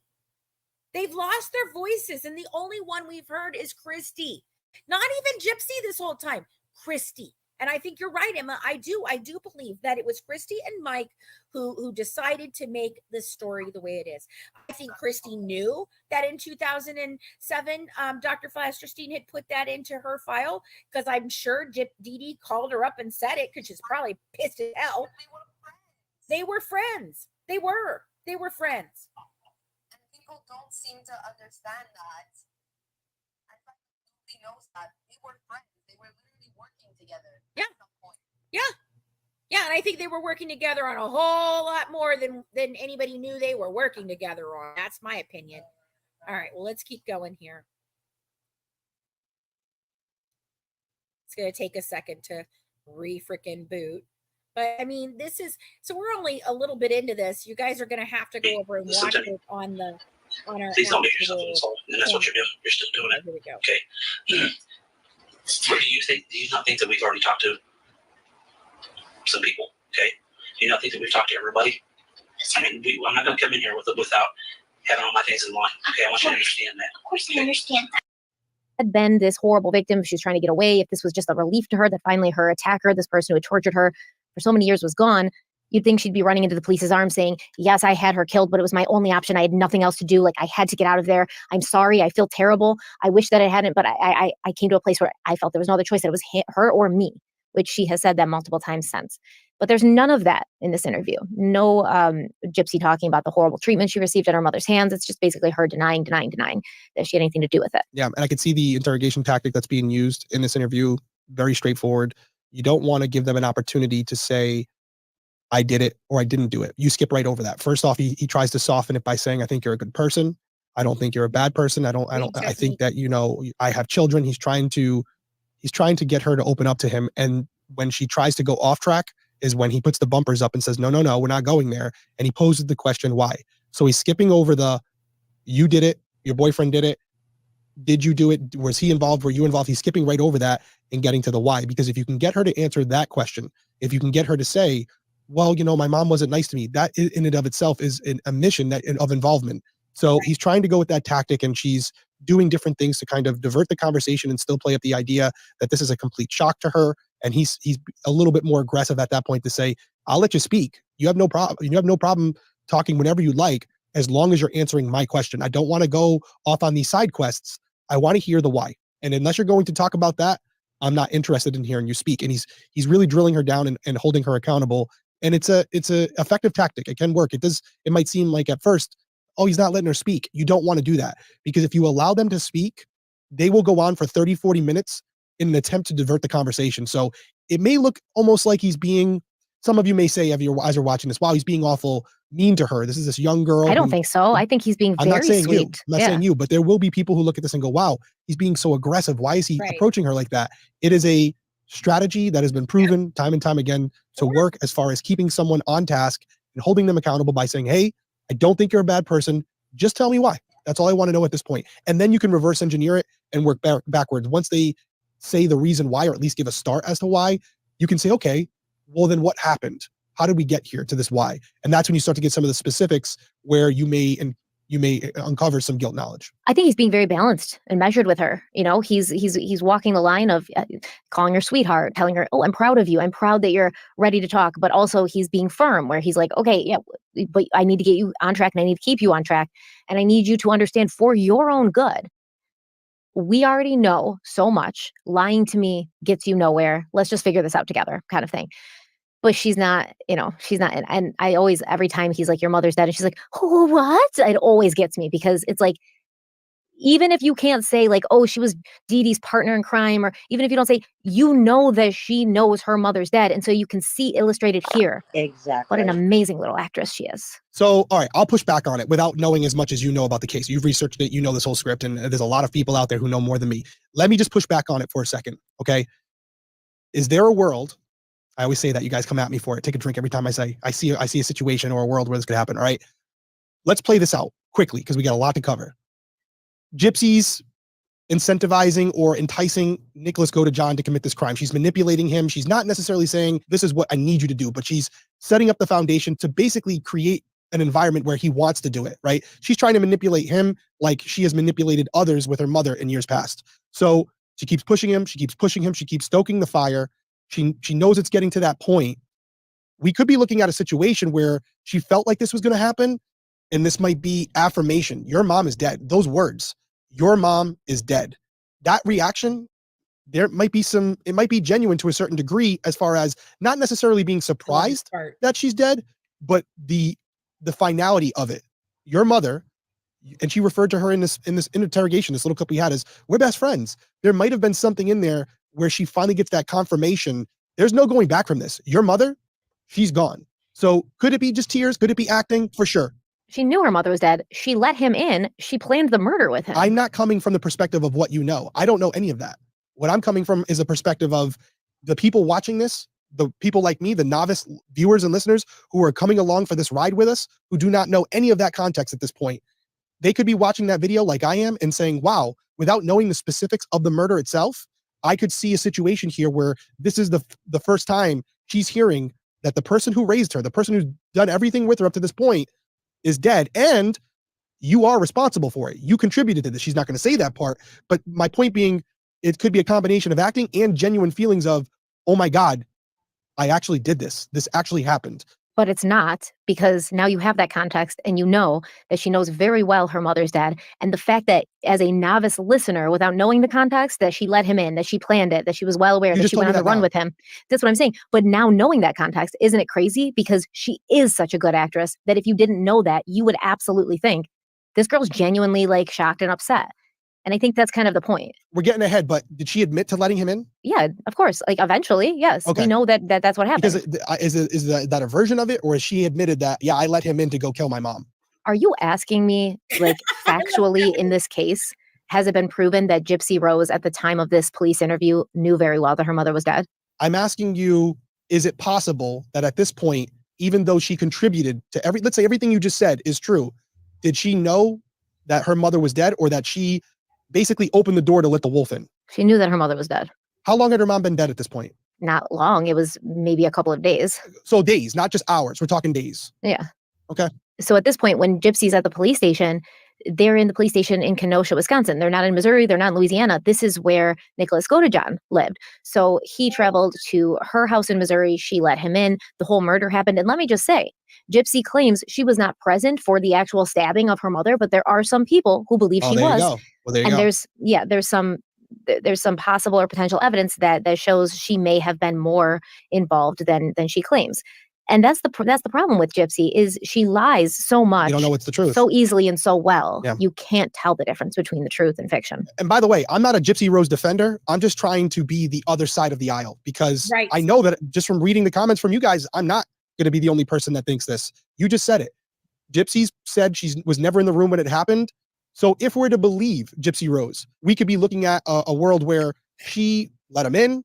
Whatever happened in that room, she refused to be a part of it. And so she's assuming her mother's dead based on the fact that she knows she was stabbed. But having this detective bluntly say to her, your mother is dead.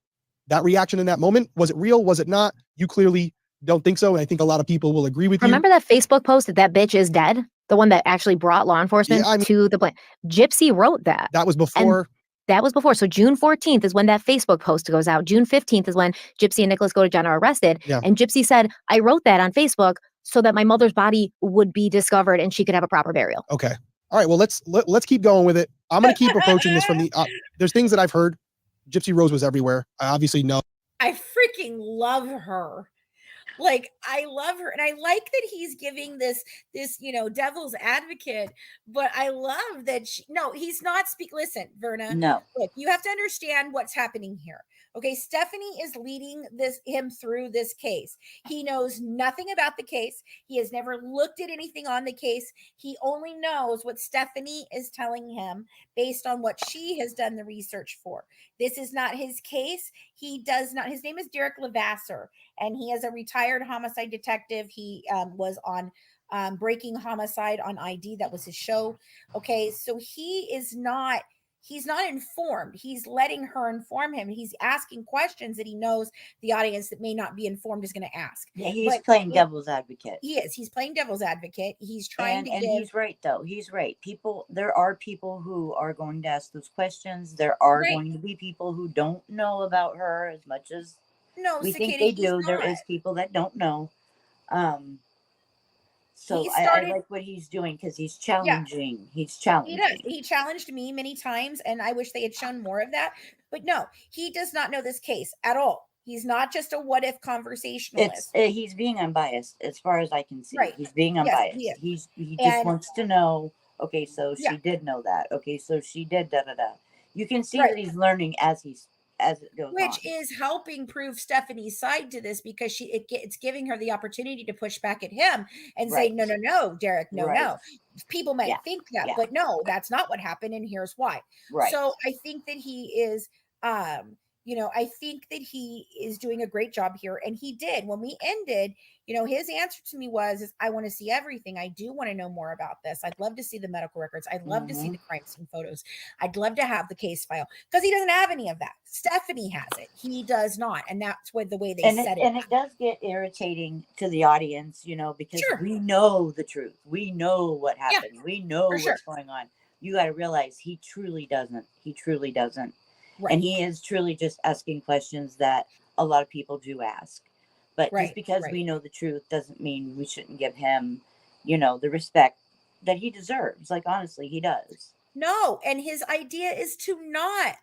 My goodness, guys, stop it. I'm going to start muting people if you continue on. I am telling you right now, this is the way this was set up. He does not know the case. He did not do the research on the case. Stephanie did the research on the case, and she is presenting this to him. And by the end of the time, she's basically walking him and the viewers through this. Right. So please stop attacking him for not knowing. And this is just a part of it. It's going to be a whole thing. And then there is a whole camp of people who never heard about this. Okay, there was a bunch of people that came to TikTok early this year who thought I was a lunatic, who were like, "Oh my God, you're so crazy, and you're and you're just making things up." How could you question a girl? And over and over again. Emma was one of those people. Yep. I was just brainless to the situation. I was just brainless. I didn't know what the fuck was going on. But she educated herself, and guess what? Right. And that's what he's trying to do here. He's asking the questions, which opens up for her to be able to further inform him. Exactly, Verna. He's allowing her to inform her and him and the audience, because he's asking the questions that a person who's never heard anything about this case would ask. And here's the thing. I have often thought, if we removed the names from this case, if we took away Gypsy Rose and Dee Blanchard and Nicholas Godejohn and Christy Blanchard and Mike Stanfield, and we just talked about this as victim 1 and suspect 2, and I think there would be a completely different response to this case. But because it was presented the way it was so heavily, because the only information that has been out there for the last 9 years has been pro Gypsy, pro her lies, pro their lies, and they were fed this to everyone. It's almost like we have to deprogram you guys. Yeah, once Dr. Phil got a hold of it, forget it. So many people are like, "Oh my God, Dr. Phil's saying it." Then right, and then the act comes out. Sorry, Emma. I am. Okay, go ahead. Oh, she's gonna switch phones. So here's the thing: like, once the act came out and that solidified that narrative again, I'm telling you, there's a whole bunch of people who didn't follow this case. And so I like the way he's doing this. And in I the like very that he's asking beginning, the dumb questions yeah, or saying the things he doesn't know, because it does begin like I did with him. When we first started, he was all the way of Munchausen by proxy and he's like, he even read me the definition. And I was like, okay, no, you're no not problem, Verna. understanding that there is one big component between the two, and that's the motive and the ideology of it. That's Right. what And you you're really should go to their missing. channel and watch the very first video Right. before this one, because Stephanie does explain that you just need to be patient with this process, Right. because everything is going to get covered, but she's doing it in sequence. You know what I mean? Right. So And this is just a part of the show. right. It's And only he's the along second for part. the ride. He's along Right. for the journey. He specifically chose not to investigate it so that he could have fresh, brand new eyes hearing this Right. information. Like I said, Yeah. we all know he does Right. not. He does, He does not. He really does not know. So I please do not go at Derrick anymore. If Yeah. you do, I'm I gonna think ask we the straightened mods it out. to I think mute you people get for, it now. period of time. Okay, thank Yeah. you guys. I appreciate it. All Yeah. right. Thank you. Oh, the big bullet points, but I'm trying to stay objective and go along from the beginning. We had the initial episode about Dee Dee. Now we have this situation where there's an interrogation. We're very early on in this, and all these other things are yet to be discovered. So my opinion will change throughout the series, but this is where I'm at right now, where could she be telling the truth? Maybe. Could she be lying based on history, based on the whole episode number 1? Absolutely, she could be lying. So that's where I'm at. But the detective clearly has information. He believes she's lying, which is why he's pushing her so hard. And I have even gone down this path myself, guys, of thinking about if something happened even the night before or that night, because we all agree that something went wrong. It didn't go to plan. So if something such as Dan or David or whatever breaking into the house and scaring the hell out of them all, and her not, and that being not the plan, and they decide to take advantage of the fact that she's doing this and come in there and rob the place or whatever, whatever happened, there is a possibility that I do believe at some point in time she was saying, I don't know what happened. And I thought about that, and I was like, well, maybe she really doesn't know all the things that happened because it went awry. It wasn't the plan she had in place. So maybe that is why she's trying to get this information from the investigator. But then when I heard Nicholas talk about the fact that that's what they were going to do, it was their tactic to try and figure out what the detectives did or didn't know. Now I was like, oh, nope, sorry, guess not. It's not her just pretending she didn't know what was happening that night. Nope, she knew. And she's just trying to gauge, what does this investigator actually know? Because then I can craft my lies to fill in the dots. And opinions change. Mine They did. really Yours do. did. They do. They can change based on new information. Yep. Absolutely. Yeah, there's not a world that exists where I could have anybody play devil's advocate enough to convince me that in that moment when Gypsy Rose was informed by the police officer her mother was dead, that she did not know, and yet her reaction would let you know or make you feel that she didn't know she was hearing it for the first time. That's you knowing everything you know now, though. This is like award-winning, performance worthy, is what I'm saying. And I think people who are informed and educated on the facts, most of them will agree with you. But for people who may be hearing about this case for the first time at this depth, they probably disagree with you at this point, or maybe come to a different opinion because they don't know everything after that. Yeah, absolutely. What we're going to focus on this episode, because I want to get into this conversation with you. And next episode, when we actually talk about the murder and talk about how it was planned, it's going to be a good one. That's a different story. That's a you are completely going to be different story. like, wow. Yeah, that's a complete. Wow, and right? then we can revisit this we will conversation. revisit this. Yeah. And it's not going to be, and I told you so. It's okay. No. Now you have the facts. Now you have all the same facts that I do. Yes. Yeah, exactly. So, but this episode, we're focusing on the medical part. And some people may be like, why are we focusing on this so hard? Well, it's very important, right? Because the narrative out there very much still is Dee Dee Blanchard made Gypsy sick, which is common in Munchausen by proxy. That happens. And Fancy was talking to us about another case of a mother that was basically poisoning her son just a little to keep him sick so that he would never leave her, so that he would always be with her. to our knowledge, and from what we can tell, this did not happen with Dee Dee Blanchard, which is why Fancy believes this is more malingering by proxy, as in I'm using the illness of my child to get something, as opposed to Munchausen, whereas I'm making my kid sick to get attention or to benefit somehow from my child being sick. So that's kind of where it leads from. There's still a lot of people that don't believe Gypsy Rose Blanchard had any medical issues at all, and that all of them were fabricated by Dee Dee. So based on the medical records, Fancy Maselli believes that Gypsy was actually sick and that from birth, she had a chromosome disorder that was not identified until many, many years later. But this disorder explains a lot of the health issues that Dee Dee claimed Gypsy had. And once again, this is all supported in the medical records. So Fancy, you said that early on in Gypsy's life, the doctors were aware that she had a chromosome disorder. They just didn't have the medical technology or the know-how at that point to identify which one. That did not happen until 2011. But now we do know which chromosome disorder Gypsy had. And according to you, this was genetic from her father's side. Can you explain a little bit about this disorder and how you know about it and how you know it came from Rod Blanchard? So it's the microdeletion of the 1q to 1.1 chromosome. And it is a genetic disorder. There are a couple breakouts where it doesn't have any reasoning for it, but it is mostly genetic in nature.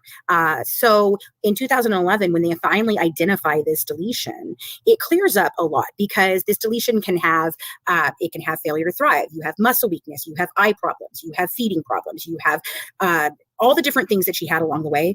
Every single one of those she was predisposed to have based on this microdeletion of the 1q to 1q. The reason that we know it's not from Dee Dee is because when they do this test, now the first test we had, it came back, it was the karyotype, and it came back as saying, oh, we don't know, we don't think this is a chromosome disorder, we don't have anything. And for years, that was the only piece of paper that Colleen had. Well, this year when we went to look at it, I talked with an investigator out of Tarrant County, Texas, who specializes in Munchausen by proxy, works with Dr. Feldman, Dr. Yorker, all of them. And I asked him very specifically, what is the difference between a mom who is in a con artist family that just chose this as her con and a actual mother with Munchausen? And he broke it down for me. It was the first time I understood it. He goes, you have to stop calling it Munchausen by proxy or factitious disorder imposed upon another or any of the other weird things that people want to call it, because no one understands what any of that is. And there's a very specific reason why we get convictions here in Texas that other states and other counties don't get.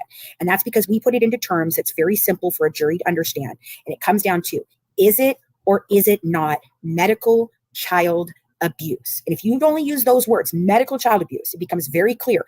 Was it necessary or was it not necessary? So then I had Colleen go back in. I said, will you look at that chromosome disorder one more time? Because I always said it was something that was going to smack us in the face that we had been looking at the whole time and just missed. And she's like, but I thought the test came back inconclusive. And I said, I know, but I swear to you, Titania told me that she had a test that absolutely 100% proved that she had this chromosome disorder. Will you please go look for it? And she goes, okay. And so she did. And she came back 10 minutes later and she's like, oh my God, Fancy, you're right. It is this. And that was because we had 30 pages of a 32-page document originally. She found the last 2 pages in another file tucked away. And this was the microarray that is a very specialized genetic testing that identified this specifically. And then they actually tested Dee Dee as well. And it came back as not being from Dee Dee's side. And they said, oh, well, Rod is not available for testing.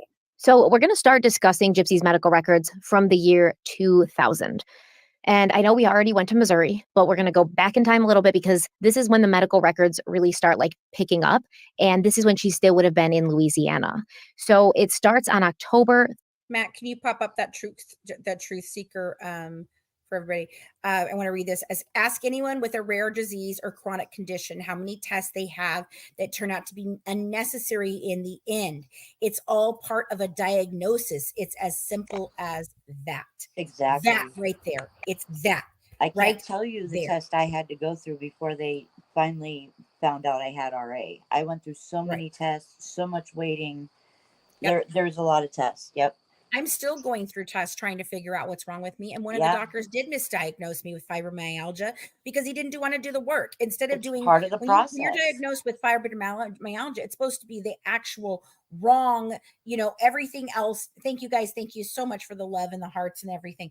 That everything, every other test tells them we don't know. There's nothing here. There's nothing here. There's nothing here. So then they finally just chalk it up to, It's fibromyalgia.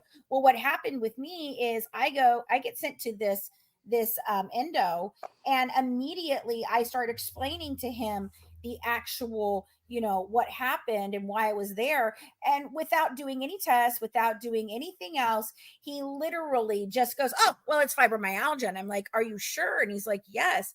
And I just felt like not listened to. And then when I came down with COVID and we realized I had these long-term COVID things, I went back to him to see him for something else.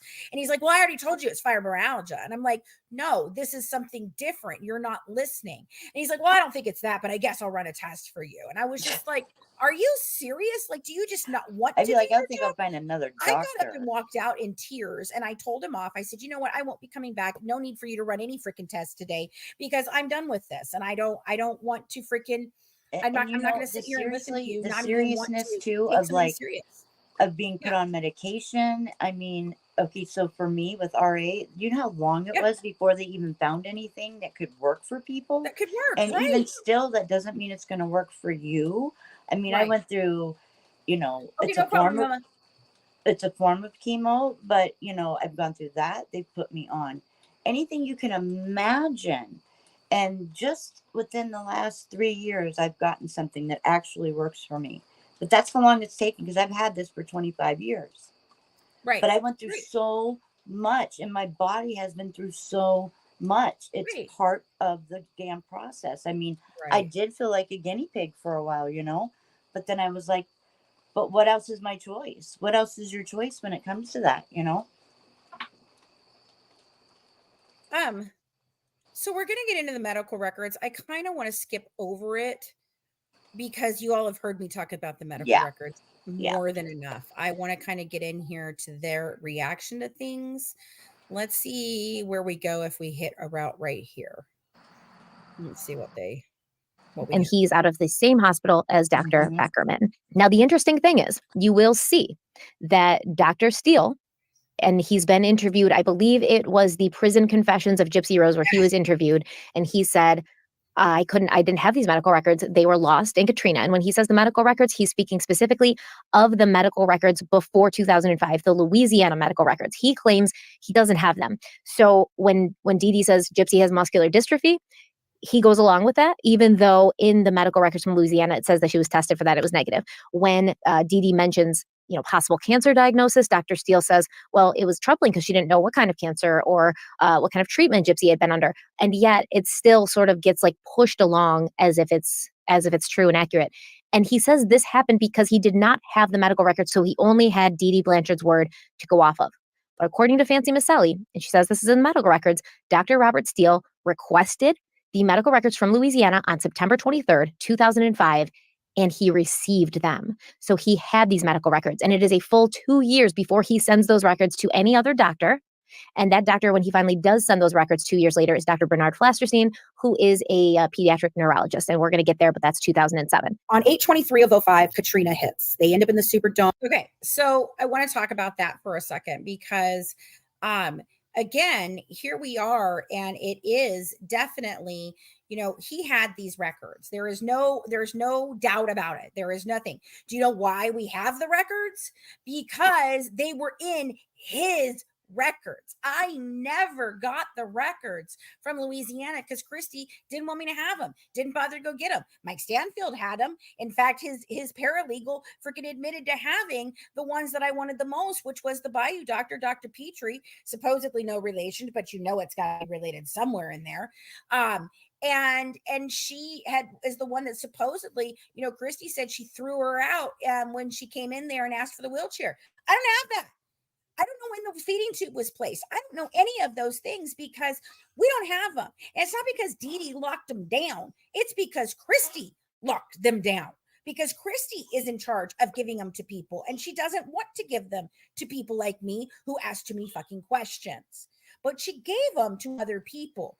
They had them. This is why I get so upset with the fact of HBO and Mike Stanfield and Christy Blanchard creating this narrative, creating this defense. And I understand that a defense attorney, that's his job, okay? That's his job. He's supposed to put together a defense that is more about of causing doubt and making sure that his client is representative. That's their job. Their job is to ultimately try to get them off or get them a lighter sentence. Correct? I get that. But see, the difference is that should have been done in a court of law. That should have been done in the court defending her. Going to HBO and crafting a false narrative with your client and her stepmother and putting it out into the atmosphere and into the public view through media and doing all of that. Now, there's a difference between holding a press conference and being in 5 freaking documentaries before the person who is co-conspirator on this even has his day in court. Okay, I'm sorry. That's where I believe that he's unethical. That's where I believe that he did things he wasn't supposed to do.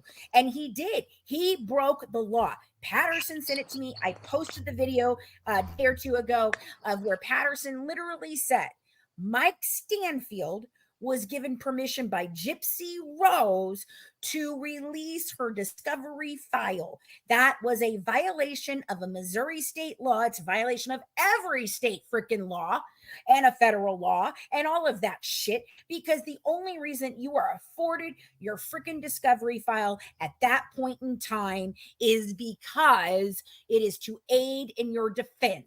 And going to HBO and Dr. Phil in 2020 and Dr. Oz and all the damn things she did with that discovery file, just handing it over to anyone and everyone, is inappropriate and it's illegal.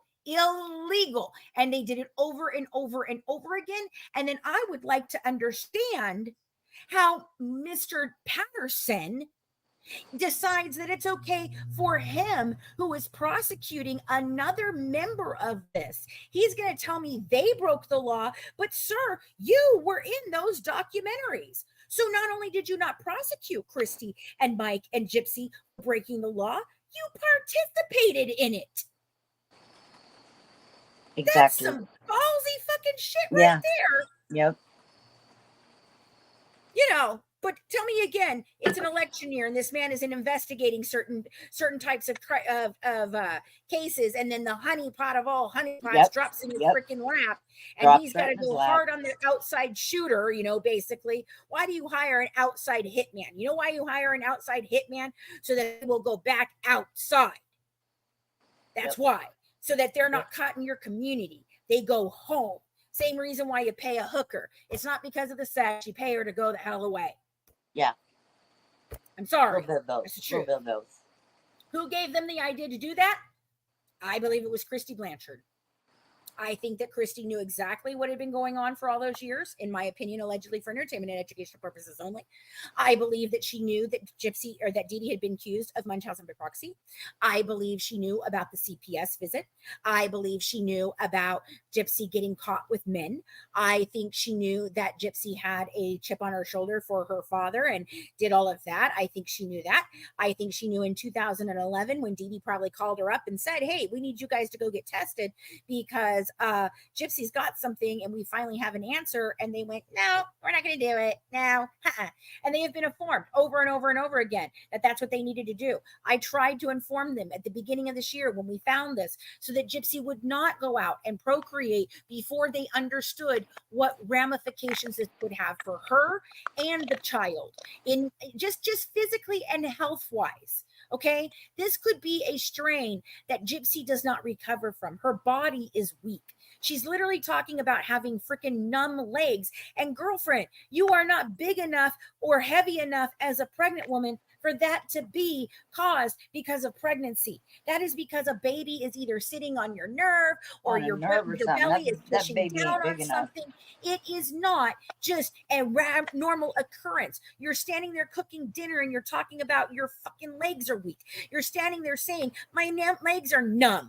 So for crying out loud, perhaps, ma'am, the symptoms, go girl. Look them up. Go talk to a geneticist, for crying out loud. Yeah. Stop being delusional. And Christy, stop allowing her to be delusional. And Rod, I'm going to say it to you one more time. How in the hell can you sit up here and say you don't think Gypsy has any problems when I can look at her and tell you, sir, she does? And she actually proved it while she was sitting in the freaking bed in Life After Lockup or Prison Confections, whichever one, where she's got a whole freaking Ziploc of freaking medications. Clearly, she does have some sort of medical problems. Oh, and by the way, she admitted to KJ that now that she knows more about it, supposedly, now she's really worried about her child. Oh, fuck you. Fuck you. Yeah. Fuck right? you. Liars. Just freaking liars. All of them. Lies, lies, lies. No, Rod did not have a backbone and do anything. Rod just tried to feed me more freaking lies. And when I didn't let him fucking do it, he went and boo-hooed about it in his Cheerios. Mhm. And his daughter called me a, top dog fancy. And my dad Top took her on dog. my top dog fancy. Top dog I mean, fancy. okay, lady, whatever the hell. Top dog, top dog, top dog. Fancy. Seriously. But get out of here with all that nonsense. Okay. So let's are get top on. I dog. do I want to don't hear what give they a have to say here because I really And this is when Gypsy has a physical therapy evaluation. Don't tell me what In I can't 2005, say on my own there damn is a podcast. physical therapy evaluation done. Her birth date is now 7/27 of 93. So we've upped her, we've aged her down by 2 years at this point. Shame on you. And Gypsy herself reports she can propel a manual wheelchair about 50 Again, feet. just lost the comment. She states she does not transfer on her own at all. And these are all statements that they said Gypsy made, not Dee Dee, Gypsy. On the mat, they noted that the patient can come to a long sitting position, but moves as a paraplegic. They also said patient demonstrates full range in bilateral lower extremities. They do say that there is some supination and inversion of the bilateral feet. So that's meaning the feet are not placed correctly. That she demonstrates that there's tightness in her back and her hip flexors. And they think that she needs a new wheelchair with a bilateral ankle foot orthosis and she needs a stander. So that would be something she could stand up with. And she needs some more tests. Oh, well, funny that you mentioned that little Bo Peeped. Okay. She's probably one of those kids that hurt and demised animals at first, allegedly. Right? Right. That's what you're asking. Right. Well, let me explain something to you. Maybe she didn't, but I know somebody in that family who did. Bobby Petrie, Hot Bobby, her uncle, who's on her side and has now flipped and said what a horrible person Dee Dee is and all this shit that he already freaking knew and he's lying that he never didn't know about it. Yeah, he sat in his living room and he told me and my daughter, by the way, no, she is not freaking Pink Sand, you morons. But anyway, she has nothing to do with the public. She does not speak publicly. She does not have social media that she speaks on. My daughter is behind the scenes and beside the scenes only. And guess what? She hates this case and she wishes we could just let it go too. But she understands that we are doing something bigger here.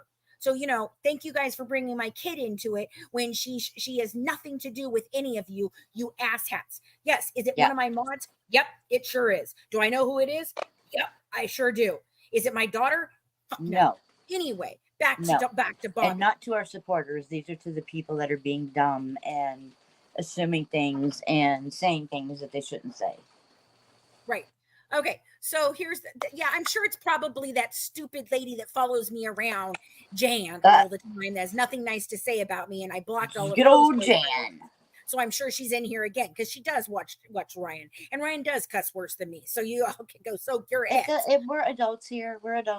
People can. We're adults. This is my freaking house, and I can do whatever I want in my damn house. Exactly. If you don't like it, go find your information somewhere else. I guarantee you, it's not going to be truthful, but you can it's not a constant, but it's necessary sometimes, especially when we're referring to this case. Right. But anyway, back to Bobby. Yeah. We sat there.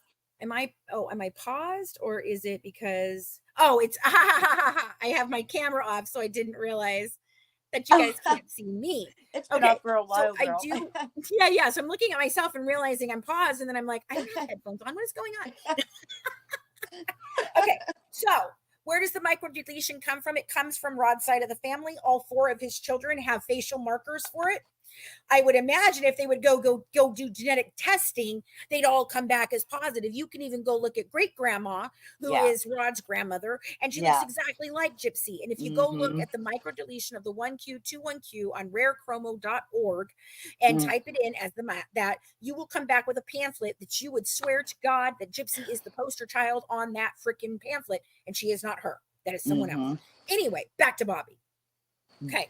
So we're Cute talking Bobby, about, hot Bobby. you know, the fact that many serial unalivers took lives and tortured kittens and dogs and animals and all that crap, right?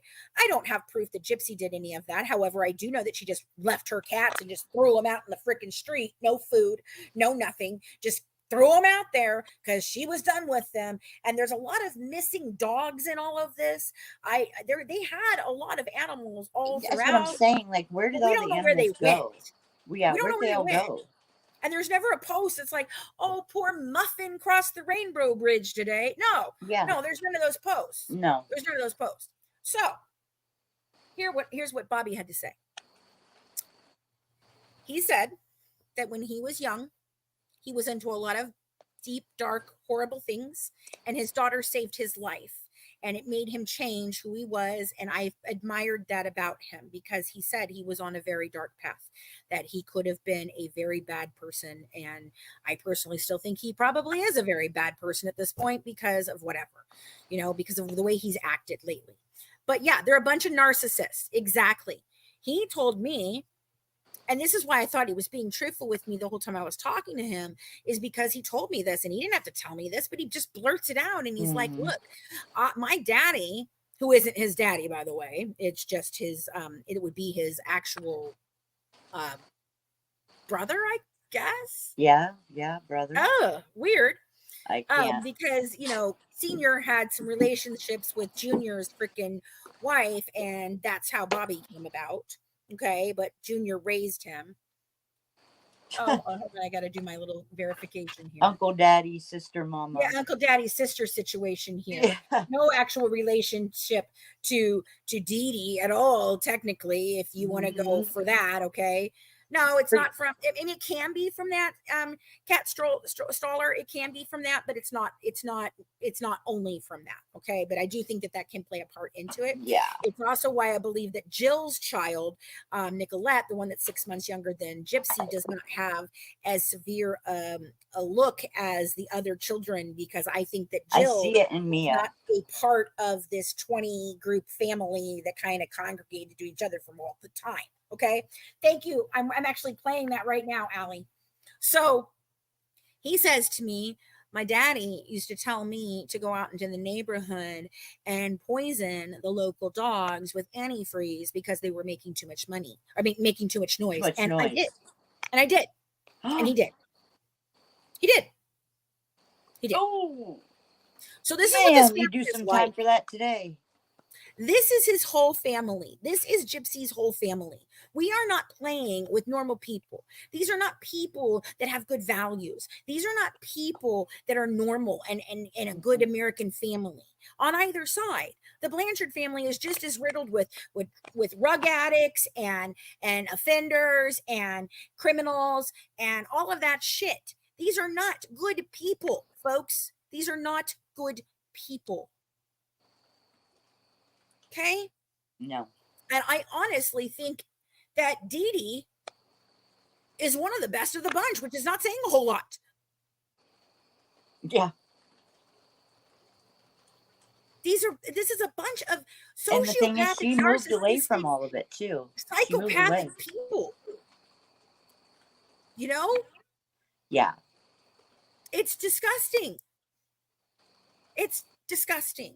Hey, Vanessa. Okay, so I'm going to play a little bit more here. I really want to get to the, I really want to see what they say at the end, because I've not heard it yet at all. So there, let me put it over here like this.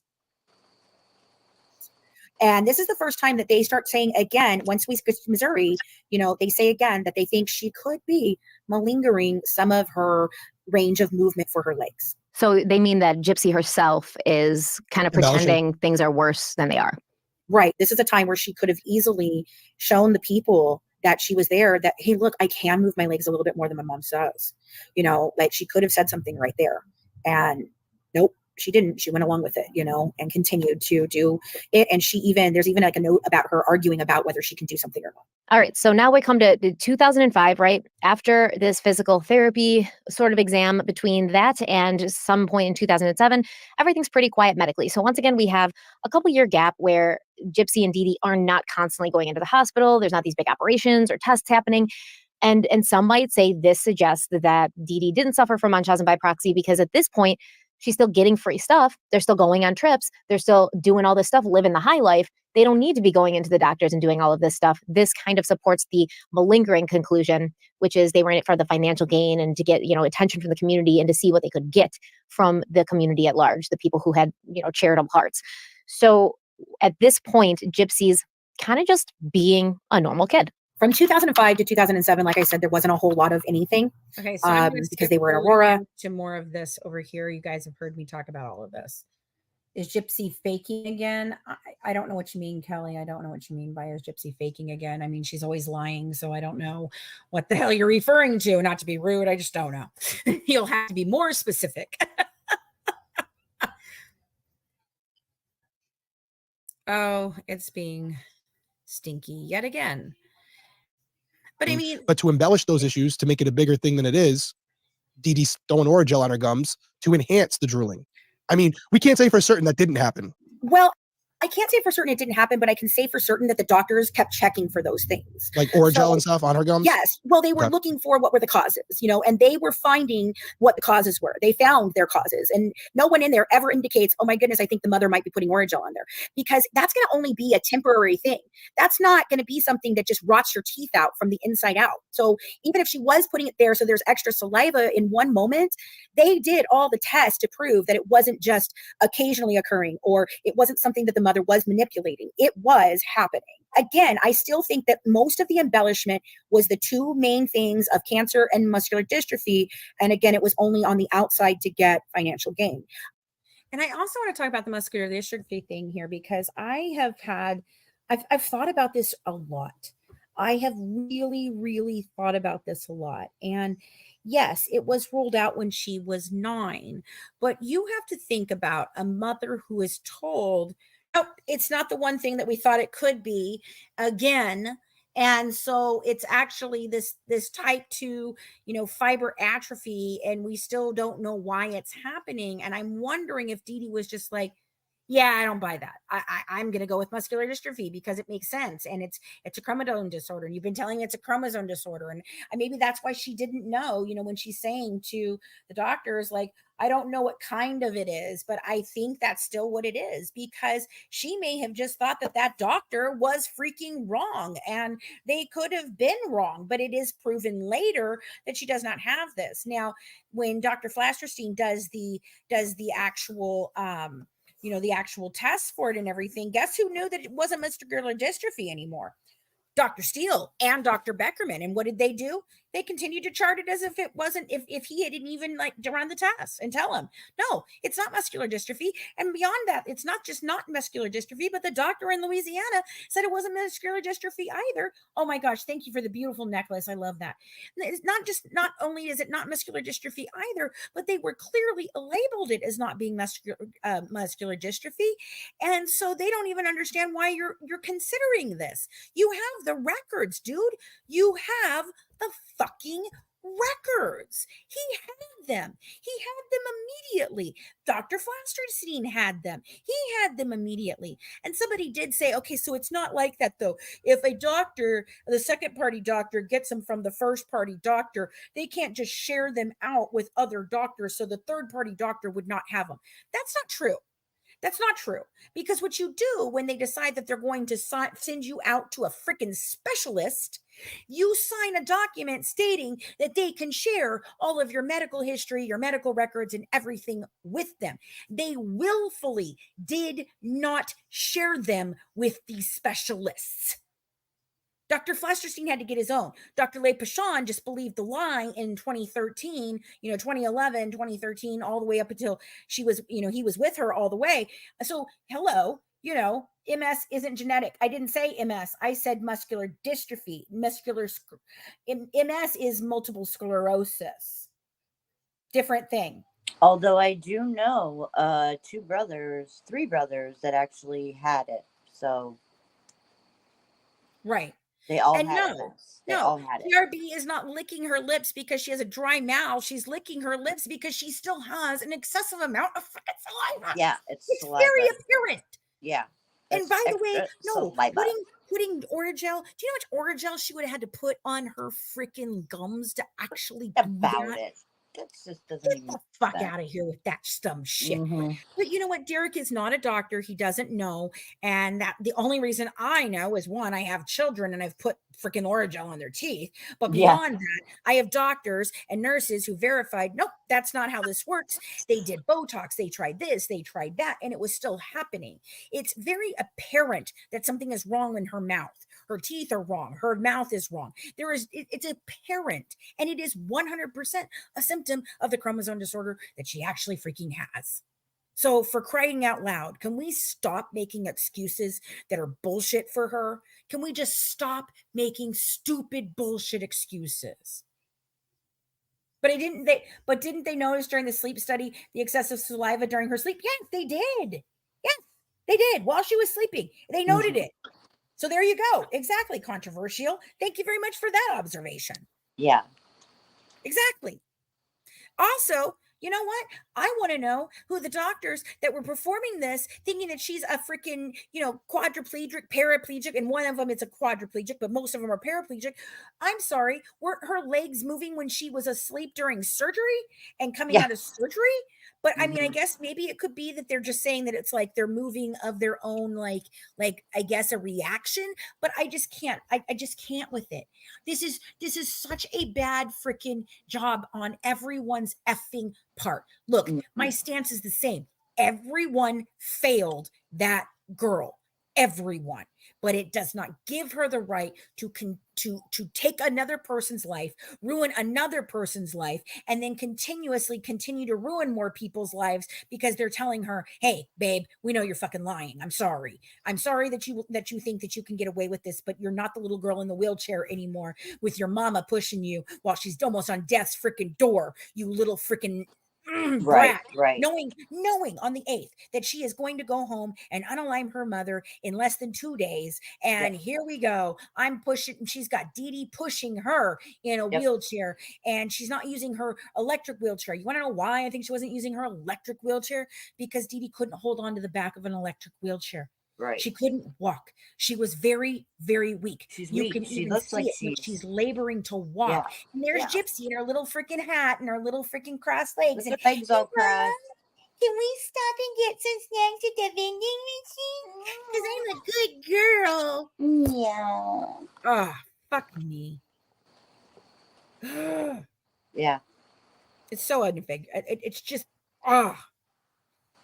there is no indication anywhere in here, not once, that the mother is doing anything. The only time they mention this is when she goes to see Dr. Flasterstein, and he does get the records as well from Louisiana, and that's where he knows that muscular dystrophy has been ruled out. So he doesn't understand why it's still being charted, and the mother is saying this, and that's when he says, well, maybe it is Munchausen by proxy. Maybe that's what we need to figure out. This was 2007, right? Yeah, that's in 2007. So we're still in 2007 at the ENT, the donut lick allergy. And then again, they say that she has reflexes despite the fact that she's supposed to have paraplegia.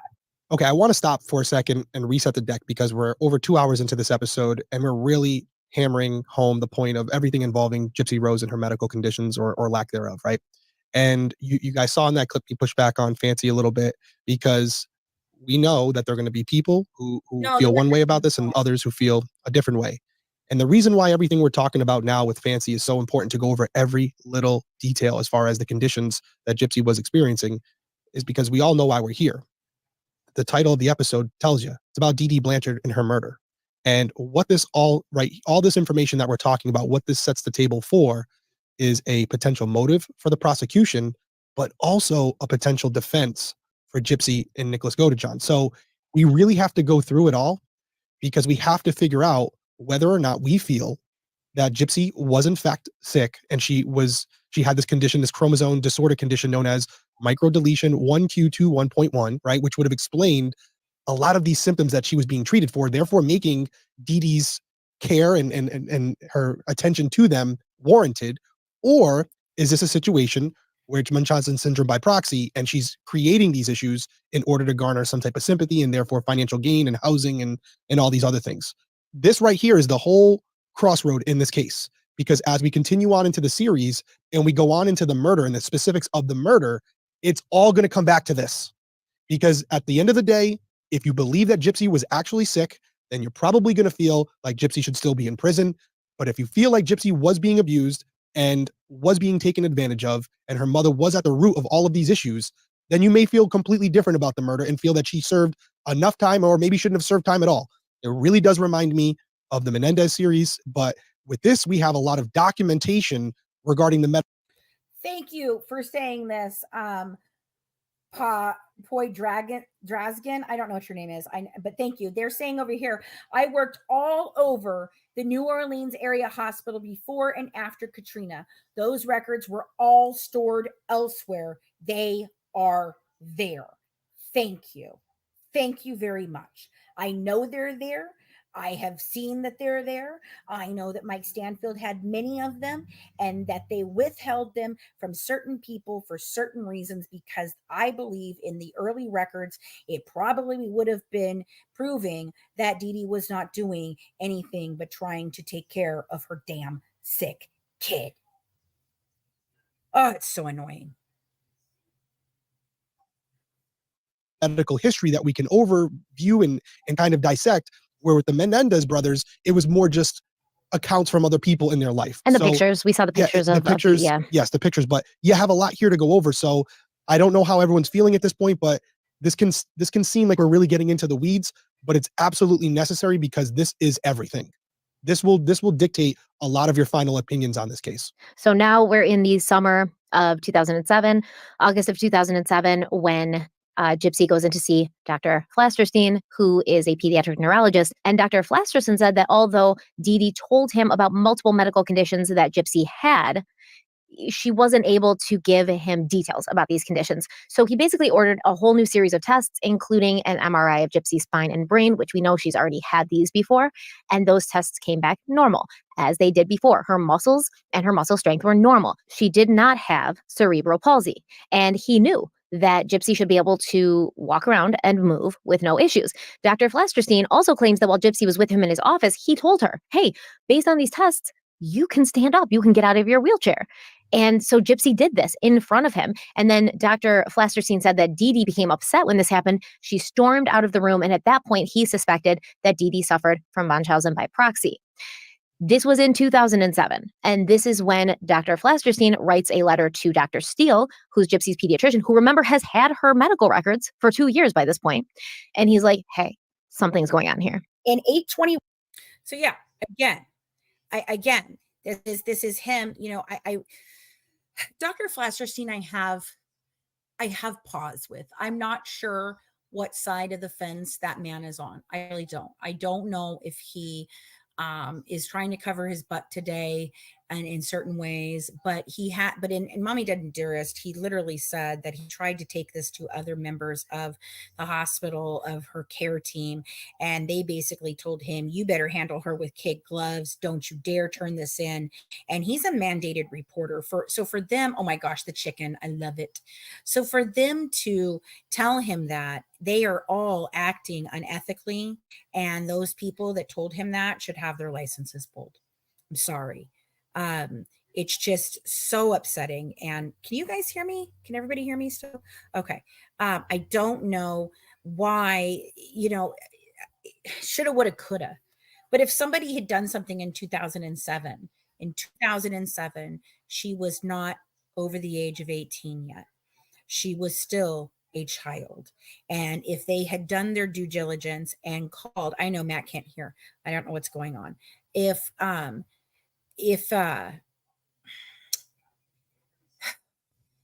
they had called and done their jobs and mandated reported, where would we be today? Would Dee Dee be in prison? Would Dee Dee be alive? Would Gypsy be in prison?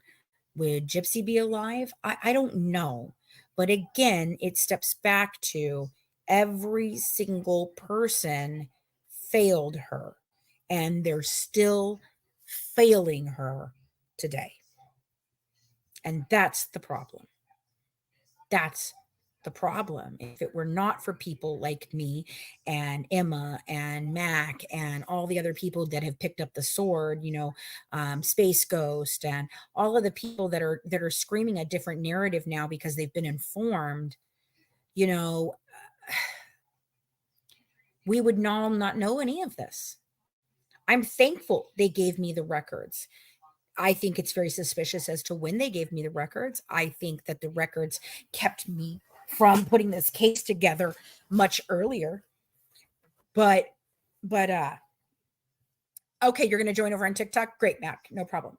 So, because we're getting to where I'm going to do question and answer, I'm just going to skip forward to the end of this here so we can hear their final thoughts on this.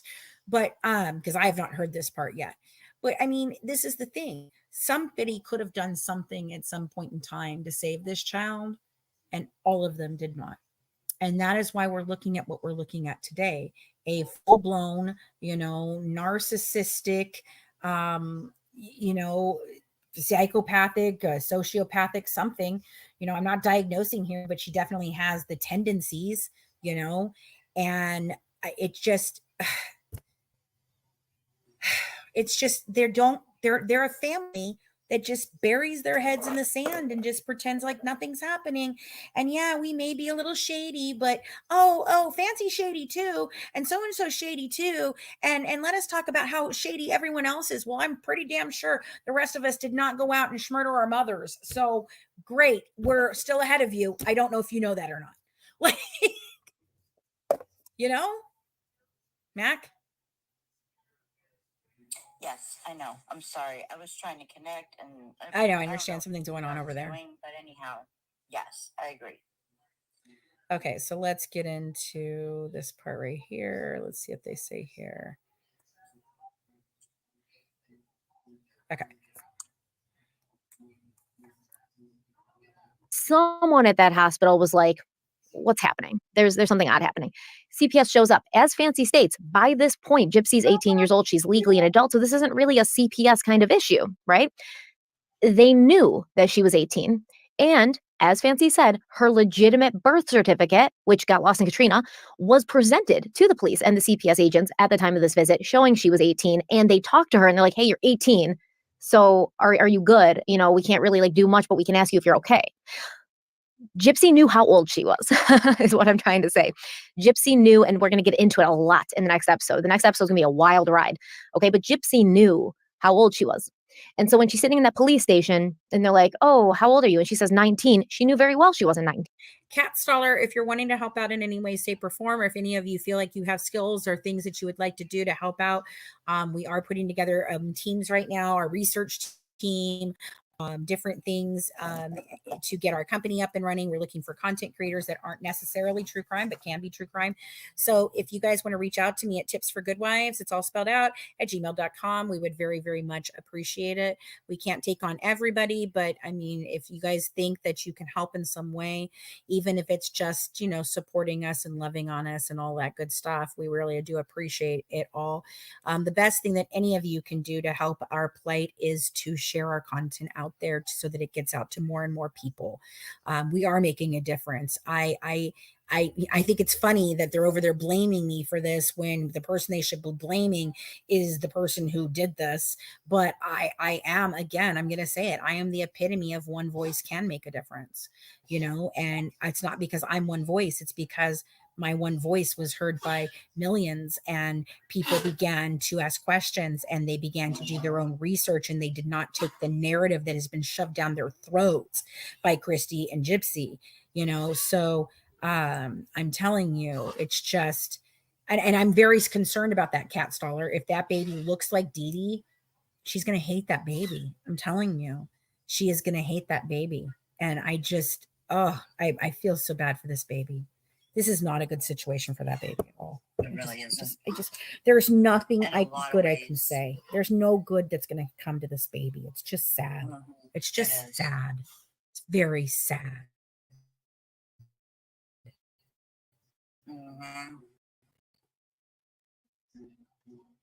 Okay. Now it's going to buffer for a second. Oh, wait. No. It's going to be Hold on. You're being stupid. Come on, go away. Get out of the way, Bar. Yeah, some people are just inquisitive.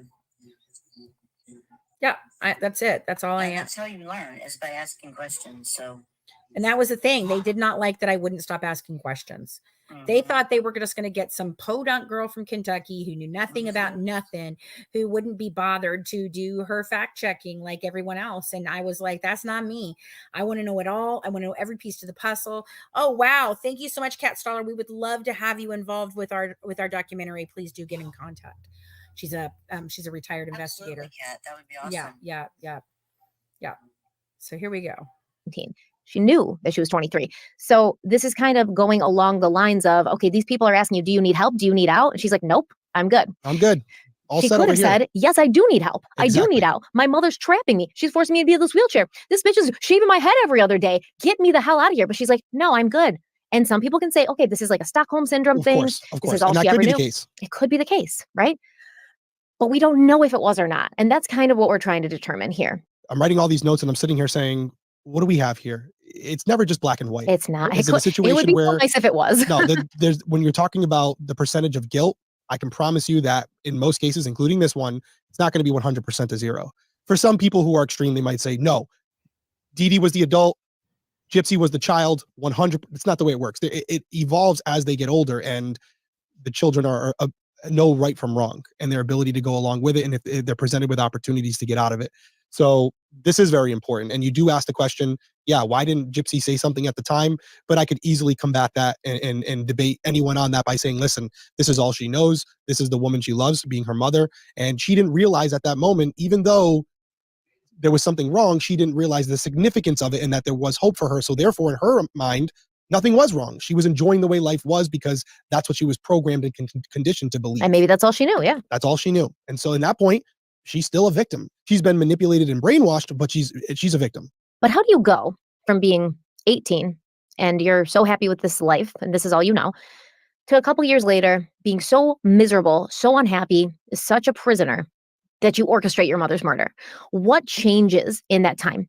And what we're going to pose to you that changed is that Gypsy, as an adult, now she wants to start living her own life. She wants to start having some independence. She wants to start dating. She's getting sexual. She's got things going on that she wants to take part in. And her mother is like, nah, slow your roll.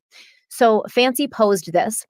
And I don't know if we're going to be able to put that part of this interview in, at least not in this episode, because it's so long already. But she said, if you raise your child their whole lives where they get everything they want, especially if there's a sick kid, right? Because we know if Dee Dee genuinely thought that Gypsy was not going to live a fulfilled life, that she was going to die young, et cetera, she's going to give her everything so that you can have as fulfilled a life as possible in the short amount of time you have. When that child's never told no, given everything she wants, trips to Disneyland, everyone around her wants to just do everything for her because they feel bad for her. And then there comes a time where that child is told no. And that's when the child decides they're no longer happy with their life and they want to kill you. Is it abuse? Because at some point, Gypsy realized, like, I don't like what's happening here. But what triggered her to not like what was happening there? And if it was her mother preventing her from living a sort of adult, independent, sexually free life that Gypsy wanted to, can you say that she was abused? Or can you just say that Gypsy wasn't getting to do what she wanted to do for the first time ever? And so she took out what she believed was the obstacle to that. Yeah, there was a good conversation that happened between the three of us regarding that and the potential motives. And as you mentioned, we're really diving into the weeds on the medical stuff here. But this interview with Fancy was long, and we like you said, we won't include all of it in this episode because there is more to talk about on that end of it. As far as if Gypsy is involved in the murder more than some people believe, why? What would be her motive behind it? And why then? Yeah, why then? And we talked about some financial elements of it as well. And there's some good discussion there. So we are rounding the bend here to finish up. This is a short episode. We apologize. Yes, I'm sorry. We hardly hadn't talked about anything It's today. Old School Crime Weekly. I mean, listen, if you remember back in the day, 3.5 hour episodes were like the norm. Dude, on a Crime Weekly recording day, I would just mark off like 6 to 7 hours. Yeah, it really was. Because we would have side conversations too. But the point of the matter is we're finishing up here.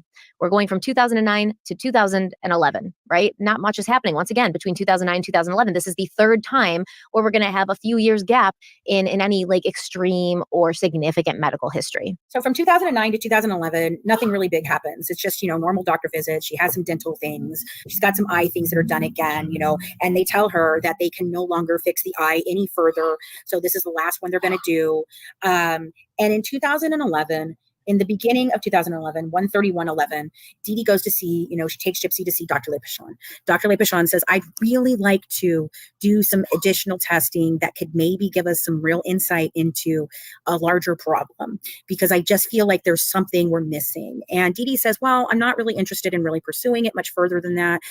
She's stable right now, but I'll let you go ahead and run the test. So that's when the test is done. Then they call Dee Dee in to be tested as well, because they find something and they're like, okay, we want to verify this. Dee Dee takes the test. They come back with the test, and the microarray, which is the more complex one that goes, it tests for very rare disorders, comes back and it identifies this rare disorder. And now they have an actual reason for everything that they thought they didn't have reasons for before. So at that point, Munchausen by proxy is ruled out, because if the only reason they identify it as Munchausen by proxy, one of the other factors besides the etiology is that there can be no physical or biological reason for these things to be happening to the child. And in 2011, they proved that there is a biological genetic reason. And so it gives credence to the fact that this is not Munchausen by proxy again. It would be malingering at this point. And again, in 2011, once this happens, they're notified. Dee Dee again tells them, I'm not really interested in seeking out anything else. I'm happy my daughter's stable. Thank you for finding this. It gives us some hope, very much so. Verna, I agree with you, but I had a Verna contact me a very, very long time ago and tell me some interesting things, and Christy shot it down. And I'm just wondering if maybe, are you her? Because if you are, I would so very much like to talk to you. And if you're not, that's okay too. But it's very hard for me to drive down here to Kansas City anymore, because she was getting very, very sick, and so she only goes to Kansas City for just basic things throughout that. They do still see Dr. Levasseur, but they're not interested in going any further in identifying anything else, because they have their answer. And then in 2011, again, the hospital goes, oh, wait a minute, we think she's over the age of 18. And then nothing. Like, they just stop going. They only see very specific doctors after that. So you would say that the fact that Dr. Levasseur, right? Did I say that right? Levasseur, yeah. Yep. He says, come on in, I want to do some additional testing. And Dee Dee's like, you know what? Gypsy's been good for a few years. We're okay. Like, let's just ride this wave. That's a sign that she doesn't have Munchausen by proxy, because if she did, she'd want more testing. She'd want more things to be wrong, or them to find more things. Okay. And this is where Gypsy starts saying that her mother was going to seek out a thing to find out why her vocal cords weren't working properly. That's a lie. There's none of that. None of that was happening. She was there. She knew why her vocal cords were a problem, because she knew the symptoms of the freaking chromosome disorder at this point. So she's saying that that's what caused her to want to do it in 2015, is that her mother was going to go make her have another test, and this time she wasn't going to put her under anesthesia, because, oh, you're a big girl now, you don't need anesthesia. None of that happened. Because in the medical records, you can see that the mother is saying, we're good. Yeah. Okay. And there's no test after that, unless for some reason they moved to another facility that I don't have and they kept those from me. There is nothing going on at this point in time. They are still raising money to go to like medical conferences and things, but those medical conferences are the ways that they ended up getting to go to Disneyland and on other trips. Okay. So basically, this is the whole sort of crux of the theory that in 2011, Gypsy Rose gets diagnosed with this chromosome disorder, which explains many, if not all, of her medical issues that she's had since birth. Dee Dee's like, thanks. I'm glad we have an understanding. Gypsy's stable right now. She's doing fine. We don't need to do a bunch of other testing. We're cool. And then they kind of stay away from the doctors and the hospitals, and they just continue sort of, being in the public eye as far as medical conferences and getting free stuff, but they're not all up in the doctors, which Fancy's argument is if Dee Dee had Munchausen by proxy, she would use this chromosome disorder as an entryway into like, okay, well, now we need to run more tests, and, we can actually use this. Oh, wow. Not only muscular dystrophy, not only cancer, but now she's got some chromosome disorder. And honestly, this whole episode, especially in this interview, which you guys aren't seeing a ton of it, I'm pushing back. I agree with her here as far as her opinion on this. You know what the best thing would be for someone who's an offender of Munchausen syndrome by proxy? A Having your legitimate kid actually medical have a real disorder. condition. Yeah, like that's a huge win. That's a gift that fell into your lap. Yeah, at it's that like that's point. like Yeah. here we go. Now I got something I can really sink my teeth into. Let's start And I don't even researching have to this. do the work into making her sick. It's just here. But Yeah. if it's true, and I say that if it's true, Dee Dee has this opportunity to latch onto something that may open up a whole new set of doors and says, no, I'm good. I mean, I'm especially good. if it's like rare, you know, she can be like, oh, now you can study Gypsy and we can be in the medical journals and we can get attention and accolades that way. And she's going to really think about how she can use that as a springboard to have a different platform. And it validates everything that's happened in years past. So it is something where if you're riding the line and you're trying to stay objective and impartial throughout this whole thing, Fancy definitely has a passion for this. There's no doubt about it. You can't, and I like Fancy. I think she's a very good interviewer. She knows her stuff, very intelligent, but she's obviously on one side here. There's no, she wouldn't dispute that. She has made up her mind and that's it. So some of the things she says, you have to understand that it could be coming from a place where she's trying to prove a point, her point. This right here, if you're on team Munchausen syndrome by proxy, this doesn't align with that. And that's what she's describing. And I have to agree with her. I agree. And we are now at the 17-hour mark for this episode. So I'm going to wrap this up. We will wrap this up, but I will ask anybody who's watching or listening, leave us a comment. If you have medical experience, if you're aware of this chromosome disorder, if you have something in your head where you're familiar with Munchausen by proxy and you're like, no, actually Munchausen by proxy would align with this or it would align with that. Let us know your opinions because we want all of it, right? We want to open the lens as wide as possible to let in everything we can so we can examine it all. And I mean, basically just generally, what do you think about this episode? What do you think about these medical conditions, this medical history? Does this seem consistent with a child who's a victim of Munchausen by proxy, or does it seem consistent with a sick kid who maybe didn't come from the best family with the best morals or values, and this family saw an opportunity, a cash cow, basically. So yeah, she can get a good life. She's sick already, so she can get the stuff she wants, and we can get the stuff we want through her.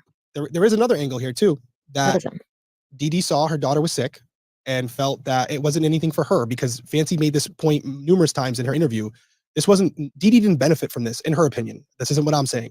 Gypsy was the one who got the Disney trips and got to meet her idols and got to have all this. Was, again, I'm just relaying what Fancy said, and that this was more for Gypsy than it was for Dee Dee. And there may be some people out there that believe Dee Dee was skirting the line in order to get her daughter the best medical attention she could. And we have to ask yourself, what would you do if it was your daughter or your son? How far would you go to make sure they got what they needed? Well, you're right. Even especially if you came from, a level of poverty, honestly, like Dee Dee did as a single mother. And, a lot of people also wanted us to know in part 1 in the comments, it wasn't like Rod Blanchard just was like, here's money, I'm giving you child support. That's right. Dee Dee had to bring him to court to get that child support. And we all know, well, maybe we all don't know, but we should know that that's not always a speedy process. So yeah, she's strapped for money. She knows that families like hers and kids like hers don't always get the top of the line medical care. And maybe she just wanted, a better life for Gypsy. However, I will say there's no perfect victim because there's no perfect human.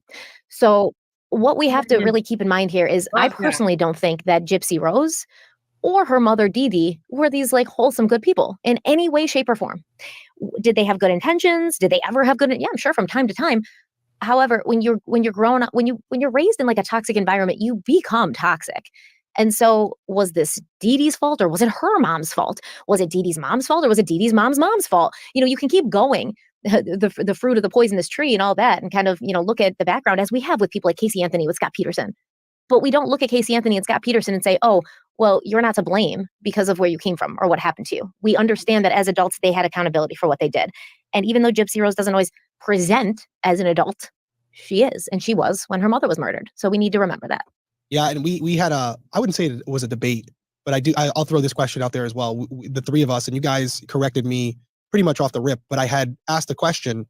I was looking up the definition on online, and we could see that, or I could see that Munchausen syndrome by proxy. This is a definition on it: is quote a mental illness in the form of child abuse. The caretaker of the child, most often the mother, either makes up false symptoms or causes real symptoms to make it look like the child is sick.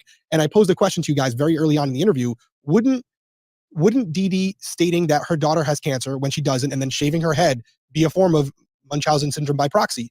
And Fancy pushed back on it hard as well, and you tended to agree with her. But I just throw that out there because I think some people may say, yeah, that is Munchausen by proxy. So and Fancy's like, nope, it's malingering. that's where we're at on this. It's malingering. So there's so much to discuss. Because it comes down to the motive for why you're doing it. If Mhm. the motive, since in this case, the motive was to get free shit. So it's more Yeah. like you guys are con artists, you know? Yeah. She wasn't hurting her by shaving her head. And there could have very well been a conversation where it's like, yeah, we're going to shave your head, but like, you're going to get to go to Disneyland. So like, what do you think? And listen, once again, does that mean it's not child abuse?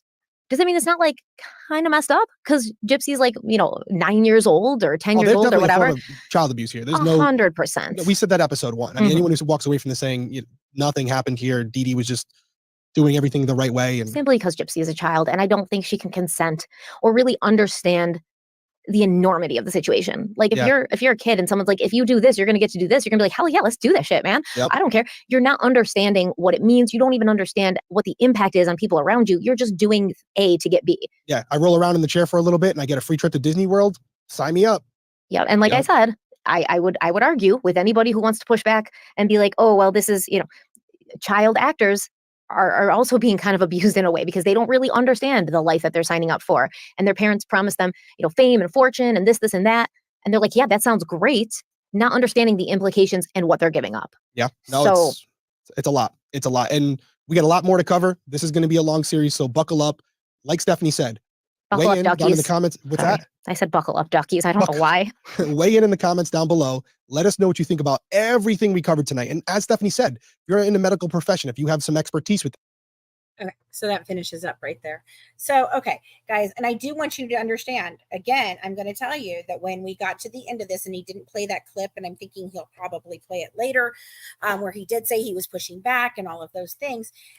He did say, he goes, I really do believe you're right with the term malingering. It does look like malingering. I now that I understand it's about motivation and not just about what is happening. He understood the difference. And it was not like, oh, he just understood that I was right about everything. No, what he understood was, no, you're not getting it. You didn't know there's a thing called malingering. So I'm going to educate you on malingering and what it is, malingering by proxy and malingering all by itself. And it all boils down to what is the motive and what was happening.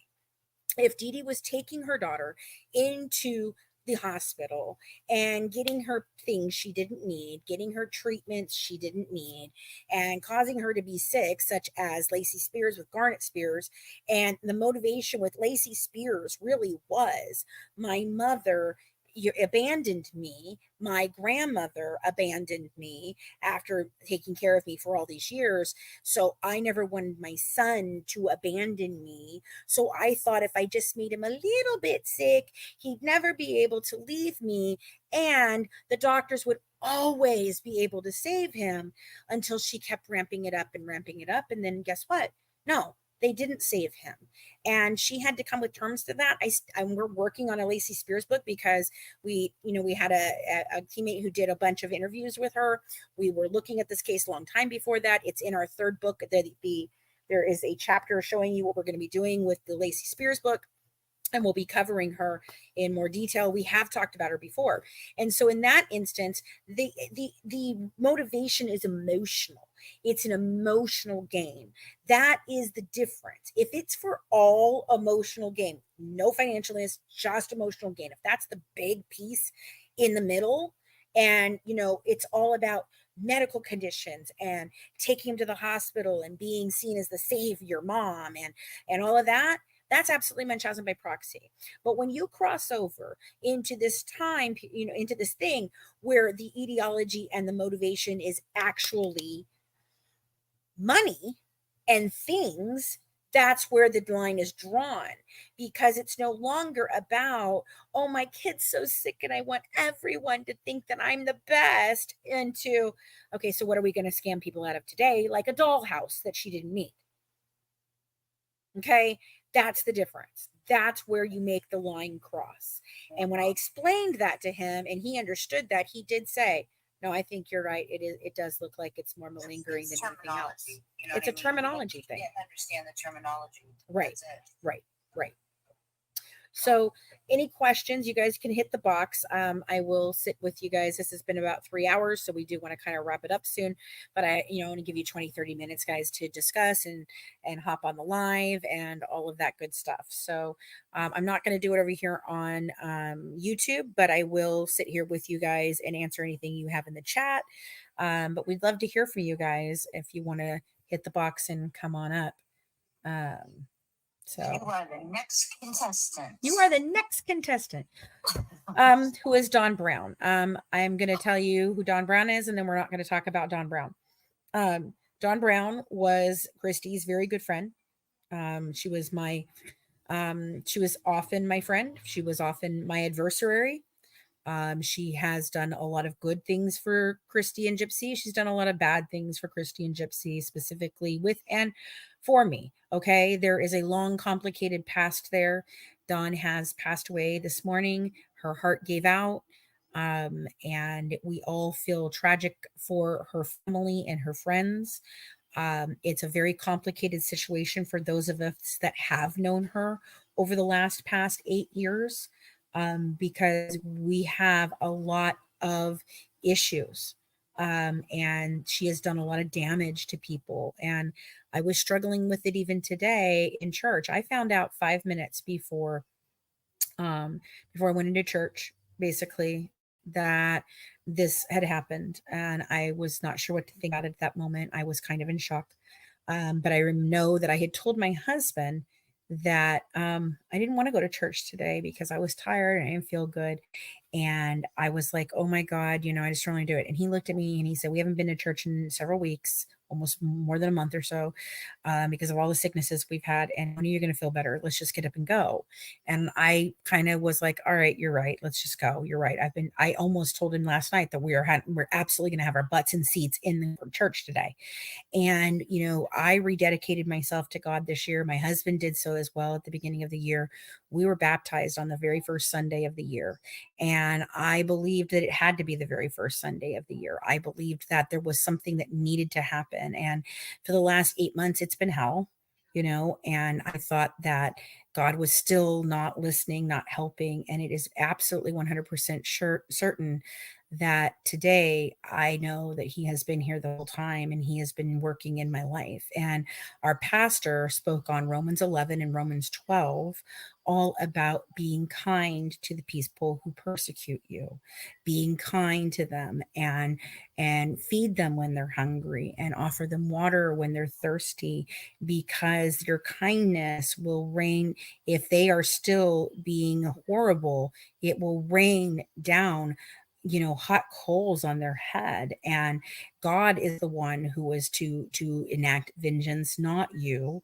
You need to leave room for God to take his plan and his way, because he is the only one who can actually do those things. And so it really touched me, because I have continuously, with all the people that do the different things and say the different things and try to make me look bad and smear my name and lie about me and do all this stuff, this crazy shit that they do, I have always tried to approach them all with kindness, with trying to do something for these people. A lot of people that don't like me are because they failed me, and when I called them on failing me, they got butthurt.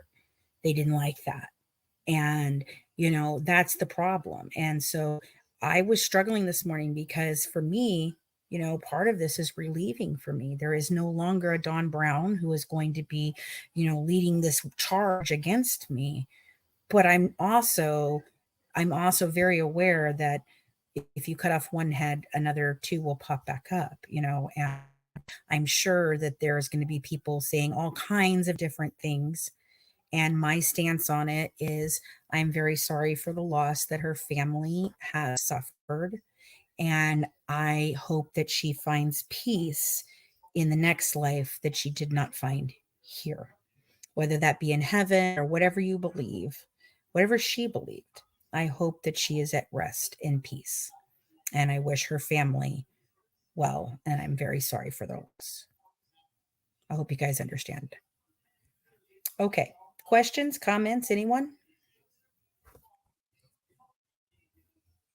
Nobody? Nobody?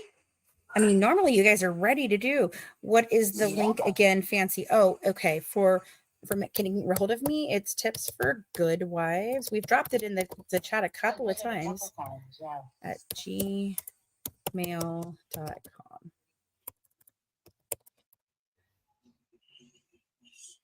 Okay, nobody is hitting the box. So I guess nobody has any questions. I mean, there's 110 of you in here. You have nothing? Dawn Brown, not Dan Brown. Dawn Brown. So, yes, her family is experiencing immense grief today. Yes. And I feel for all of them. Yeah. That's unfortunate. You know, I thought this was a great episode, and I'm glad that I watched more of it. I had reached out to Stephanie, and I said, "Man, I wished you would have played more of the clips with doing interviews with other YouTubers." I do interviews with YouTubers all the time. You know, I've very much, this case is not about clicks and views for me. It's not about money. It's not about any of those things. Is it going to make me some amount of money? Sure. Is it going to make my company stronger and better and contribute to that? Yes. But for me, this story has always been about truth. Always. Hey, Dan. Do you think that Gypsy's mom told Gypsy time to grow up? I think she said something like that. Yeah. I think so too. I think so, for sure. For sure. Hey, Smiley. Hey. So what do you think about Derrick's stance now? I think that he's doing a great job of being unbiased in all of this. I think that he's doing a very good job of asking the questions that people ask to get the answers that people need. They need to understand, well, why is it not Munchausen by proxy? And well, if Gypsy could do this or indeed he could do that, why? You know, and when does it become a situation of, okay, yes, she was a kid, her mother shaped her into what she was, but where does personal responsibility as an adult come into play? You know, and yeah, so she didn't think she was sick. Well, then I'd like to know why, when officers came and people came, she acted like she was developmentally delayed. If she didn't know what was going on, if she didn't know how to do that, you can't just pretend to be mentally delayed without a conscious effort to do so. Yes, he's a cop. So I think that Derrick is doing an amazing job of listening to Stephanie, giving her the right questions so that she can begin to lay out for people who maybe just don't understand all of this and have not seen all the proof. No, I do not think Gypsy will ever tell the truth. Maybe on her deathbed. I don't know. But no. Vestula, you know, she is still somewhat, in my opinion, I think she is developmentally delayed, but to developmentally delayed in the fact of what this chromosome disorder, her upbringing, and all of that did, because I'm telling you, she's not normal. She's not a average 33-year-old woman. She is still acting like a teenager, and her father even said it. I think Dee Dee was very well aware of who her daughter was and what her daughter was. And I think it's why she kept her away from people on a bigger level. Do I think she will reoffend? Yes, 100%. Do I think she'll unalive another person? No, just depends on if somebody gets in her way. She told me the last person who got in her way is dead, so that's an option for her, obviously. Yeah. Okay, well, alrighty, guys. I thank you all for joining us. Mac, any thoughts on the interview? Anything you want to say? I just think it went really well. I do like, you know, Derrick's unbiasedness. I really like that he doesn't know much about it and that he's learning and he's willing to learn. But he does give just enough pushback because he knows those are the questions that there are some people are going to want to know because we know the story, but not everybody does. Right. So I really appreciate that they're doing it. I really do. And like she said, you know, just be patient because it's to process. And I adore them both. I mean, I was really impressed with Derrick's, Yeah, I like both Derrick's of them. a lot of Derrick's questions and things that he was asking, and he apologized a lot, and I was like, no, you're not offending me in any way, shape, or form by calling me out. You're not. You don't know, and I'm here to explain. And you can still not agree with me. That is perfectly fine. You know, Right. I'm simply telling you my assessment of what I know. And based on the facts that I have of where I'm at with this, but I have had 8 years to get here. They have not, you know. And So he's well versed. He is. He has an educated opinion. He's coming from a good place. He really is. He's being for real. He's just being for real. Right. And if you guys missed any of this, the TikTok will be put over on our page tomorrow, but the YouTube version of this is over there and will be up tonight. It's as soon as we end the stream, it'll be available for you guys to watch a replay. Please go to Crime Weekly, because we did kind of just, kind of skip through pieces of this. Do you believe Gypsy told Nick she was pregnant but miscarried? I do think she did. Yeah, I do. And no, I do not think Ken loves Gypsy. No way. But definitely go over to Crime Weekly. If you've not subscribed to their channel, do so. They are covering an entire series on this. Make sure you grab episode 1. Look at episode 2 for again. But I was so happy and impressed with both of their analysis of this and the way that they're handling this case. Stephanie has done a lot of research. I mean, a lot. She did a lot of it. And I'm proud of her for realizing that and being like, okay, who is Fancy? Why do we need to hear from her? And not listening to, the echo chamber of the Blanchard family, clarifying a lot of stuff. Yeah. I don't know if that's his actual one or not. Is it the King Charming one? Because I mean, it could be him, but it may not be him. So, but you guys can all catch the replay for sure. I didn't agree with her Gypsy video years ago. Right, Mama Rose. Yeah, I agree too. Yeah. And there's been other content creators that I didn't agree with their opinions in the first place and now have started to change their minds about this now that she is out here. And now that the information is coming out fast and furious from Nick's lawyers and Nick's, the autopsy, and we'll have the jail calls eventually, and all of those things that we all have been requesting for years and years and years. They're here. And like I said, thank you, Smiley. I know they are. I did not know the deadline that they had. I did not know why there was such a push this year to silence me so horribly. Like, I mean, you kept me from the Banfield show, but you didn't care that I was on A&E years ago. So I don't understand. Like, I didn't get it. I could not figure it out. And it was because they knew all this information was coming and they did not want me to be able to talk about it once it got here. They were hoping I would be gagged on my knees and with no platforms. And guess what, folks? That ain't happening. You failed. Just like you failed your daughter all these years. Friends. Yeah. You failed that child. You all failed that child. Every single one of you failed that child, and you are continuing to fail her today. The people that are out here telling the lies for them, you're failing them. You are failing Gypsy. You're failing Gypsy big time. You're also already failing her unborn child. Yep. So good for you, because what you're doing is not okay. What you're doing out here and saying the things that you do to smear a person who only wanted to bring truth to this is disgusting. And the fact that you are literally sitting over there stating that I am this and I am that, and you are supporting an actual person who unalived her mother is just mind freaking blown. And I can only think that the reason you're doing this is because it's the easier way to make money. It's the easier way for you to have an echo chamber that doesn't argue with you. Lazy.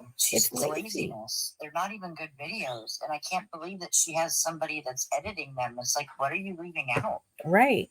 Right. And then you've got a supporter like Bree who just has no clue what on earth that woman is talking about at most times. I don't know what she's saying. You know, I'm not over here making trolls of their little group. I'm not over here, you know, smacking their faces on shit or putting a wig on my head and pretending to be all the things that these people that criticize me do and justify their actions towards me and the people who not just me but anyone else who totes this narrative. I mean, if you show any level of dissension towards what they are talking about, they just vehemently they're vicious.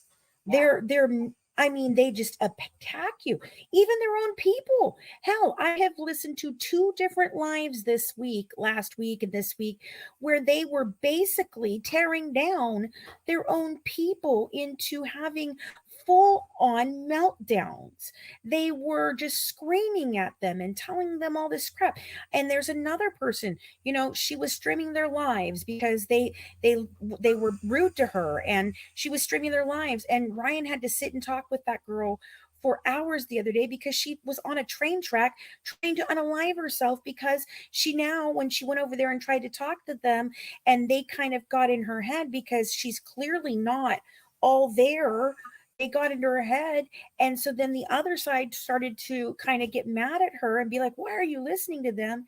And this poor, yeah, she's okay now, Smiley. Yes. I mean, and you know who it is. And it's just sad. This is what this is breeding. It's breeding hate and anger and nastiness. It's breeding evil. And it needs to stop. We as a people, we can come together and say, enough is enough, no more. Just like watching that Carly Gregg, you know, trial and that sentencing, and watching this girl sit there laughing her ass off after killing, you know, unaliving her mother for nothing more than something she should have been grounded for, you know, like, girl, this is empowered people. And it's, you know, Gypsy was an adult when she did this. Carly was not. Carly was a child, a 14-year-old child who made a decision that will affect her for the rest of her life. She has no life. She is given 2 life sentences in prison plus 10. Her life is over, just like her mother's is over, just like Nick's is over. While Gypsy Rose runs around swinging on swings, acting like a fucking 5-year-old. Hell, 5-year-olds don't even act like that. No. You know, and it just is screaming like the house was on fire. What was that about? Like, this is, you're watching this and you guys are just like, yeah, that's normal. No, none of this is normal. These are not normal people, and they never have been. No. We're just now looking at them through a microscope, whereas before we were standing back in the crowd watching them. There's people from the bayou that have been talking about this family and these types of families that are down there that are all congregated together being bad people forever. They've always been this way, and they will always be this way as long as we continue to sanction it. It's time to say no. Society needs to stop this, because the justice system didn't.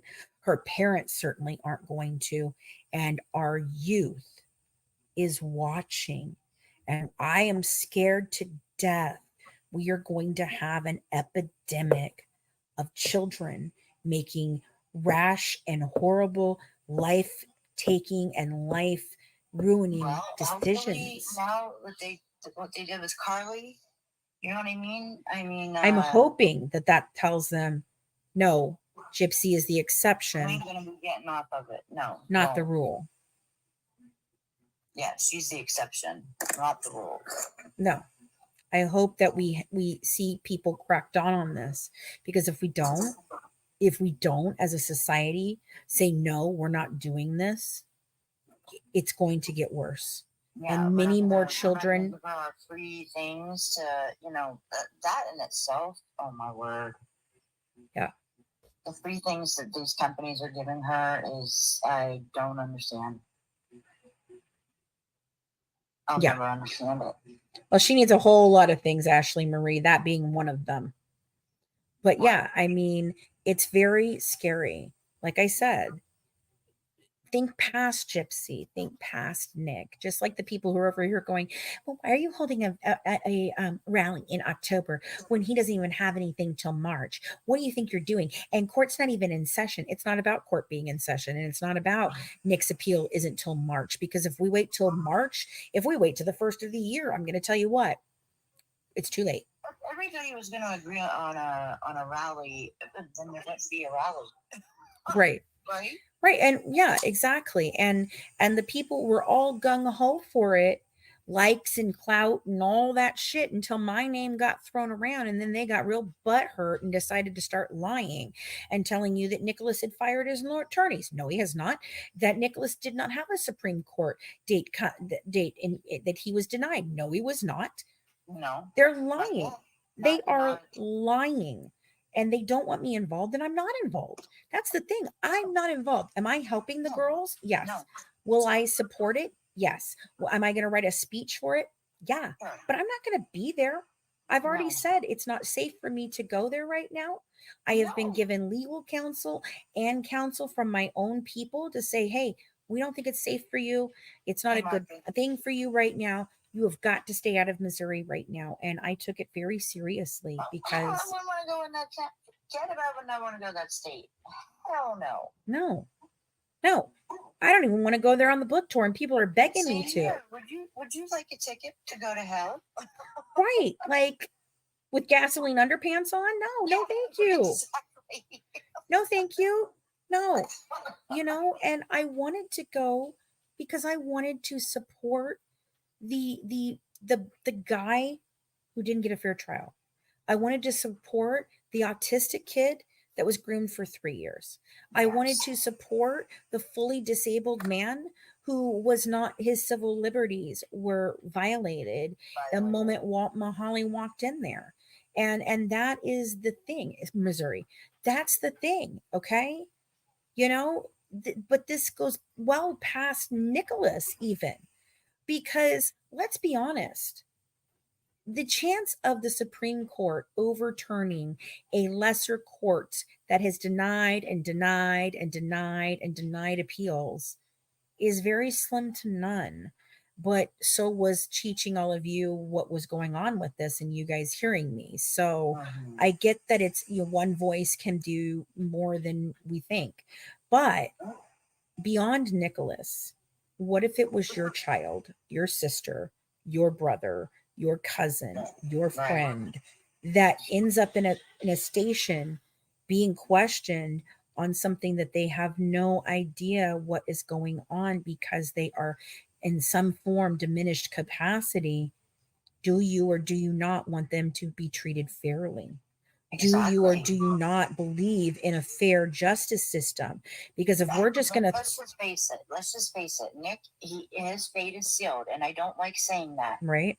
But I feel like it is. Yes. So anything from here forward is going to prevent it happening to somebody like Nancy said that we may care about, or our children's children, or what have you, I mean, it's something that's definitely worth, standing up for 100%. Right. Whether it's Nick or not. It doesn't matter. Right. Because laws should change. Laws should provide an advocate in every freaking station to make sure that they can step in and say, no, I have to assess. I need to make sure that he understands his rights, that he can understand these Miranda rights, because I don't think he does. They do in court where they're like, they have to see if they can stand trial, if they're okay to stand trial. Why don't they do that in the jail? I don't understand why they don't do that in interrogation. Right. How do you know they're capable of withstanding this interrogation? Right. Not to I mention, agree 100%. you know, I think okay, that would be great to have. absolutely, because look, nothing like that should have happened. First of all, he was kept awake for 16 freaking hours. He didn't get to take 6 naps like Miss Sleeping Beauty over there. You know, he didn't have a fishy pillow. He had magazines, a rickety chair with his hands handcuffed, and his freaking a nasty blanket, it looked like a scratchy, itchy blanket. That's what he had for 16 hours. He sat there, and then Mahali comes in and she acts like she's a friend, that she's nice, and she uncuffs him and she asks if he's hungry or does he need water, and she explains to them that Gypsy's okay and they're already talking to her and things are good and it's gonna be fine. He had no fucking chance. First of all, he should have been able, they should have let him sleep. They should have provided him a holding cell that they could have let him rest in during that period of time, because he did not end his interview until 2 a.m. and they came and got his butt at 6 a.m. That's almost a full 24 hours that he was awake and up and not allowed to sleep like Sleeping Beauty, and not allowed to sit and chat about her life, her life as a tour guide with somebody. He had no one. His parents were there. They did not let him see them. The parents informed them that he had mental conditions, that he'd had hallucinations. All of that should have been taken into consideration, and they should have stopped the questioning at that time, reassessed, and decided, what do we need to do here to make sure the suspect's civil liberties are not violated? Because I'm going to tell you what, in any other case where that was done, that confession would have been thrown out of court. That confession, if he had had a good lawyer, would have argued for that. And guess what? They didn't. And his defense attorneys afterwards proved that. Go look at the KY3 or the KL3 freaking minute by minute of his 2-day 2022 appeal, and tell me you don't think that you think that his attorneys did their jobs at all, that anybody had Nick's best interest at heart. No. Yes. No. Okay. No, they didn't. They didn't. And this should never, ever happen again, There because should be so many people that are ashamed of themselves. There really should be. because that little girl right there, who I love dearly, I would hate for her to be questioned in something like this and not understand, because she could just as easily be that person, and anyone else could be too. This is not okay what happened here. And if we continue to tote the narrative that they have so skillfully crafted, we're just as culpable as anyone else in standing for our society to fall apart. Yeah. Sorry, not sorry. Yeah. Right. Yeah. I mean, you have to stand for something. What do you stand for? You know what I'm saying? And don't tell me I'm wrong for what I'm standing for, because that's the good old US way. We're allowed to have an opinion. Yeah. Yeah. I'm allowed to have a peaceful protest. I'm allowed. That's one of my rights. I'm That's allowed right. to do that. Yep, we are allowed to do this, and it doesn't have to have the permission of Nicholas or Natasha or his lawyers or MPG or anyone else. You don't get a say in this matter. We are the people, and the people are mad, and we want to be heard. And despite however many times they all tried to freaking, violate my civil rights, they have failed only because they picked the wrong one. Anyone else would have eventually stood down when I would not. And that's because I am who I am. I have a survivor heart. I have a very big sense for justice. I believe that our systems should work properly. I believe that when something is wrong, it's wrong. And when something is right, it's right. And I'm sorry. I'm not going to stand down and take that. I've done it before, and I won't ever do it again. I cannot, because if you say nothing, it's kind of like the poem, when they came for so-and-so, I did nothing. And when they came for so-and-so, I did nothing. But when they came for me, I still did nothing. Like, this is what happens if you allow tyranny and evil to prevail. Then at some point in time, it's going to happen to you. Yeah, 100%. And this absolutely is. It's going to keep happening. Yep, and it's 100% a First Amendment right. It's part of the problem that they're not trying to stick up. You know what I mean? It's part of the problem. Chantel, I'm actually still going to probably be a lawyer. So Yeah. I'm working on that degree as soon as I finish up the psychology degree that I've been working on. Yeah. You know, all I'm asking is for people to hold people accountable when no one else is holding them accountable. That's it. I'm not the big bad fancy. I don't want to go up against everybody. I don't bully people. I don't make stupid freaking memes about people. I don't sit on lives 19 hours a day talking about people that I know nothing about and don't have any fucking thought process about. Making trouble. I'm not even talking about Gypsy Rose Blanchard for that long. I'm talking about a case. And I would much rather do that than be asked any other stupid question about who's the baby daddy or what do you think about her, you know, getting $500 from Babylist. I personally don't give a shit. I just think that it begins to paint the picture over and over and over again that, hey, I mean, if it walks like a duck and it quacks like a duck, guys, it's probably a duck. Probably a duck. It could be a swan, but it's likely a duck. But I gotta say hi to, because I love the name, I gotta say hi to, if we all had a bong, we'd all get along. Anyway. I love that. I love it. Okay, guys, so book 1 and book 2 are both out on Amazon and on our website. I did get all the shipping labels downloaded. I'm hoping to get my computer up and running tomorrow. And once I get my computer up and running tomorrow, I already have the post office picking them up from me tomorrow to go out to those of you who have been waiting. It has also been updated. The first book and second book, we both went back over again and updated them for all the errors during the beginning learning process of all of this. It is coming to Barnes and Noble, or they are coming to Barnes and Noble, and probably a couple other places. I'm even trying to get them into libraries and stuff like that. We will be going out on tour next year. It may not be as big a tour as I wanted it to be because I think we're going to be filming the documentary for a lot of next year. So we may have to, you know, kind of move our schedule around to fit that in, and the network will be up and running again by the end of the year. So we've got a lot going on, but we're looking. No, you can get an autographed one, Smiley Jean. Yeah, it's not too late. No, you can get them now. They're still up there. You can get both of them autographed if you want.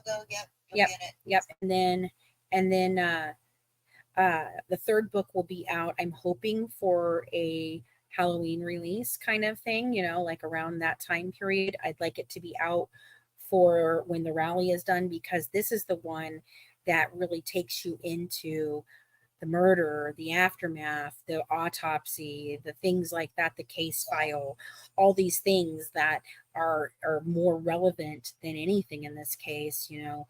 And so I really am excited about that. There's probably going to be a fourth one of some bonus podcasts that we're going to do to kind of finish off this leg of it. And then we have a Nick book planned, a Dee Dee book planned, and then of course our It's All a Distraction, our Journey to Truth, you know. So we've got all that coming.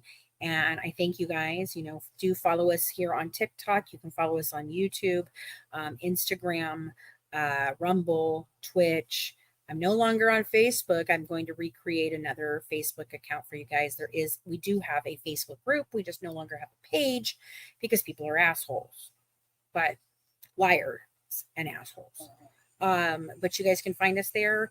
If you would like to get a message to us, ask us a question, have a topic you want us to cover, a case that you are really wanting to. And yes, there are some of you that have reached out to me about personal cases, and I'm trying to get to those. I am hoping to put a team in place that will be able to take those kind of things and run with them for me so that I can come in and cover the cases, you know, easily and really kind of dive into them like we do. So please follow us. We have our Patreon as well.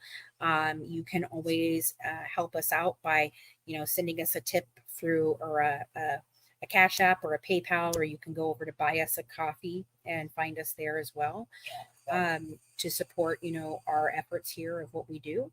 And keep tuning in. And you can find the Good Wives Guide to True Crime on all major podcasts platforms. We are coming back with season 3 covering family annihilators and moms who unalive. So we are really excited about everything we have coming down the pipeline. We are not just the Gypsy Rose channel. I'm sorry, we're not. Check out our other stuff on YouTube. We have hundreds and hundreds of hours of stuff that has nothing to do with this woman or her case. So thank you guys. I'm really excited for what the future holds. I am beyond excited for the connections that we have made this year and where we hope we are going. So catch the replay. I'll put the TikTok over there. Have a good one from the Good Wives, serving up true crime, one dish at a time. Bye, guys. Mwah. Bye, y'all.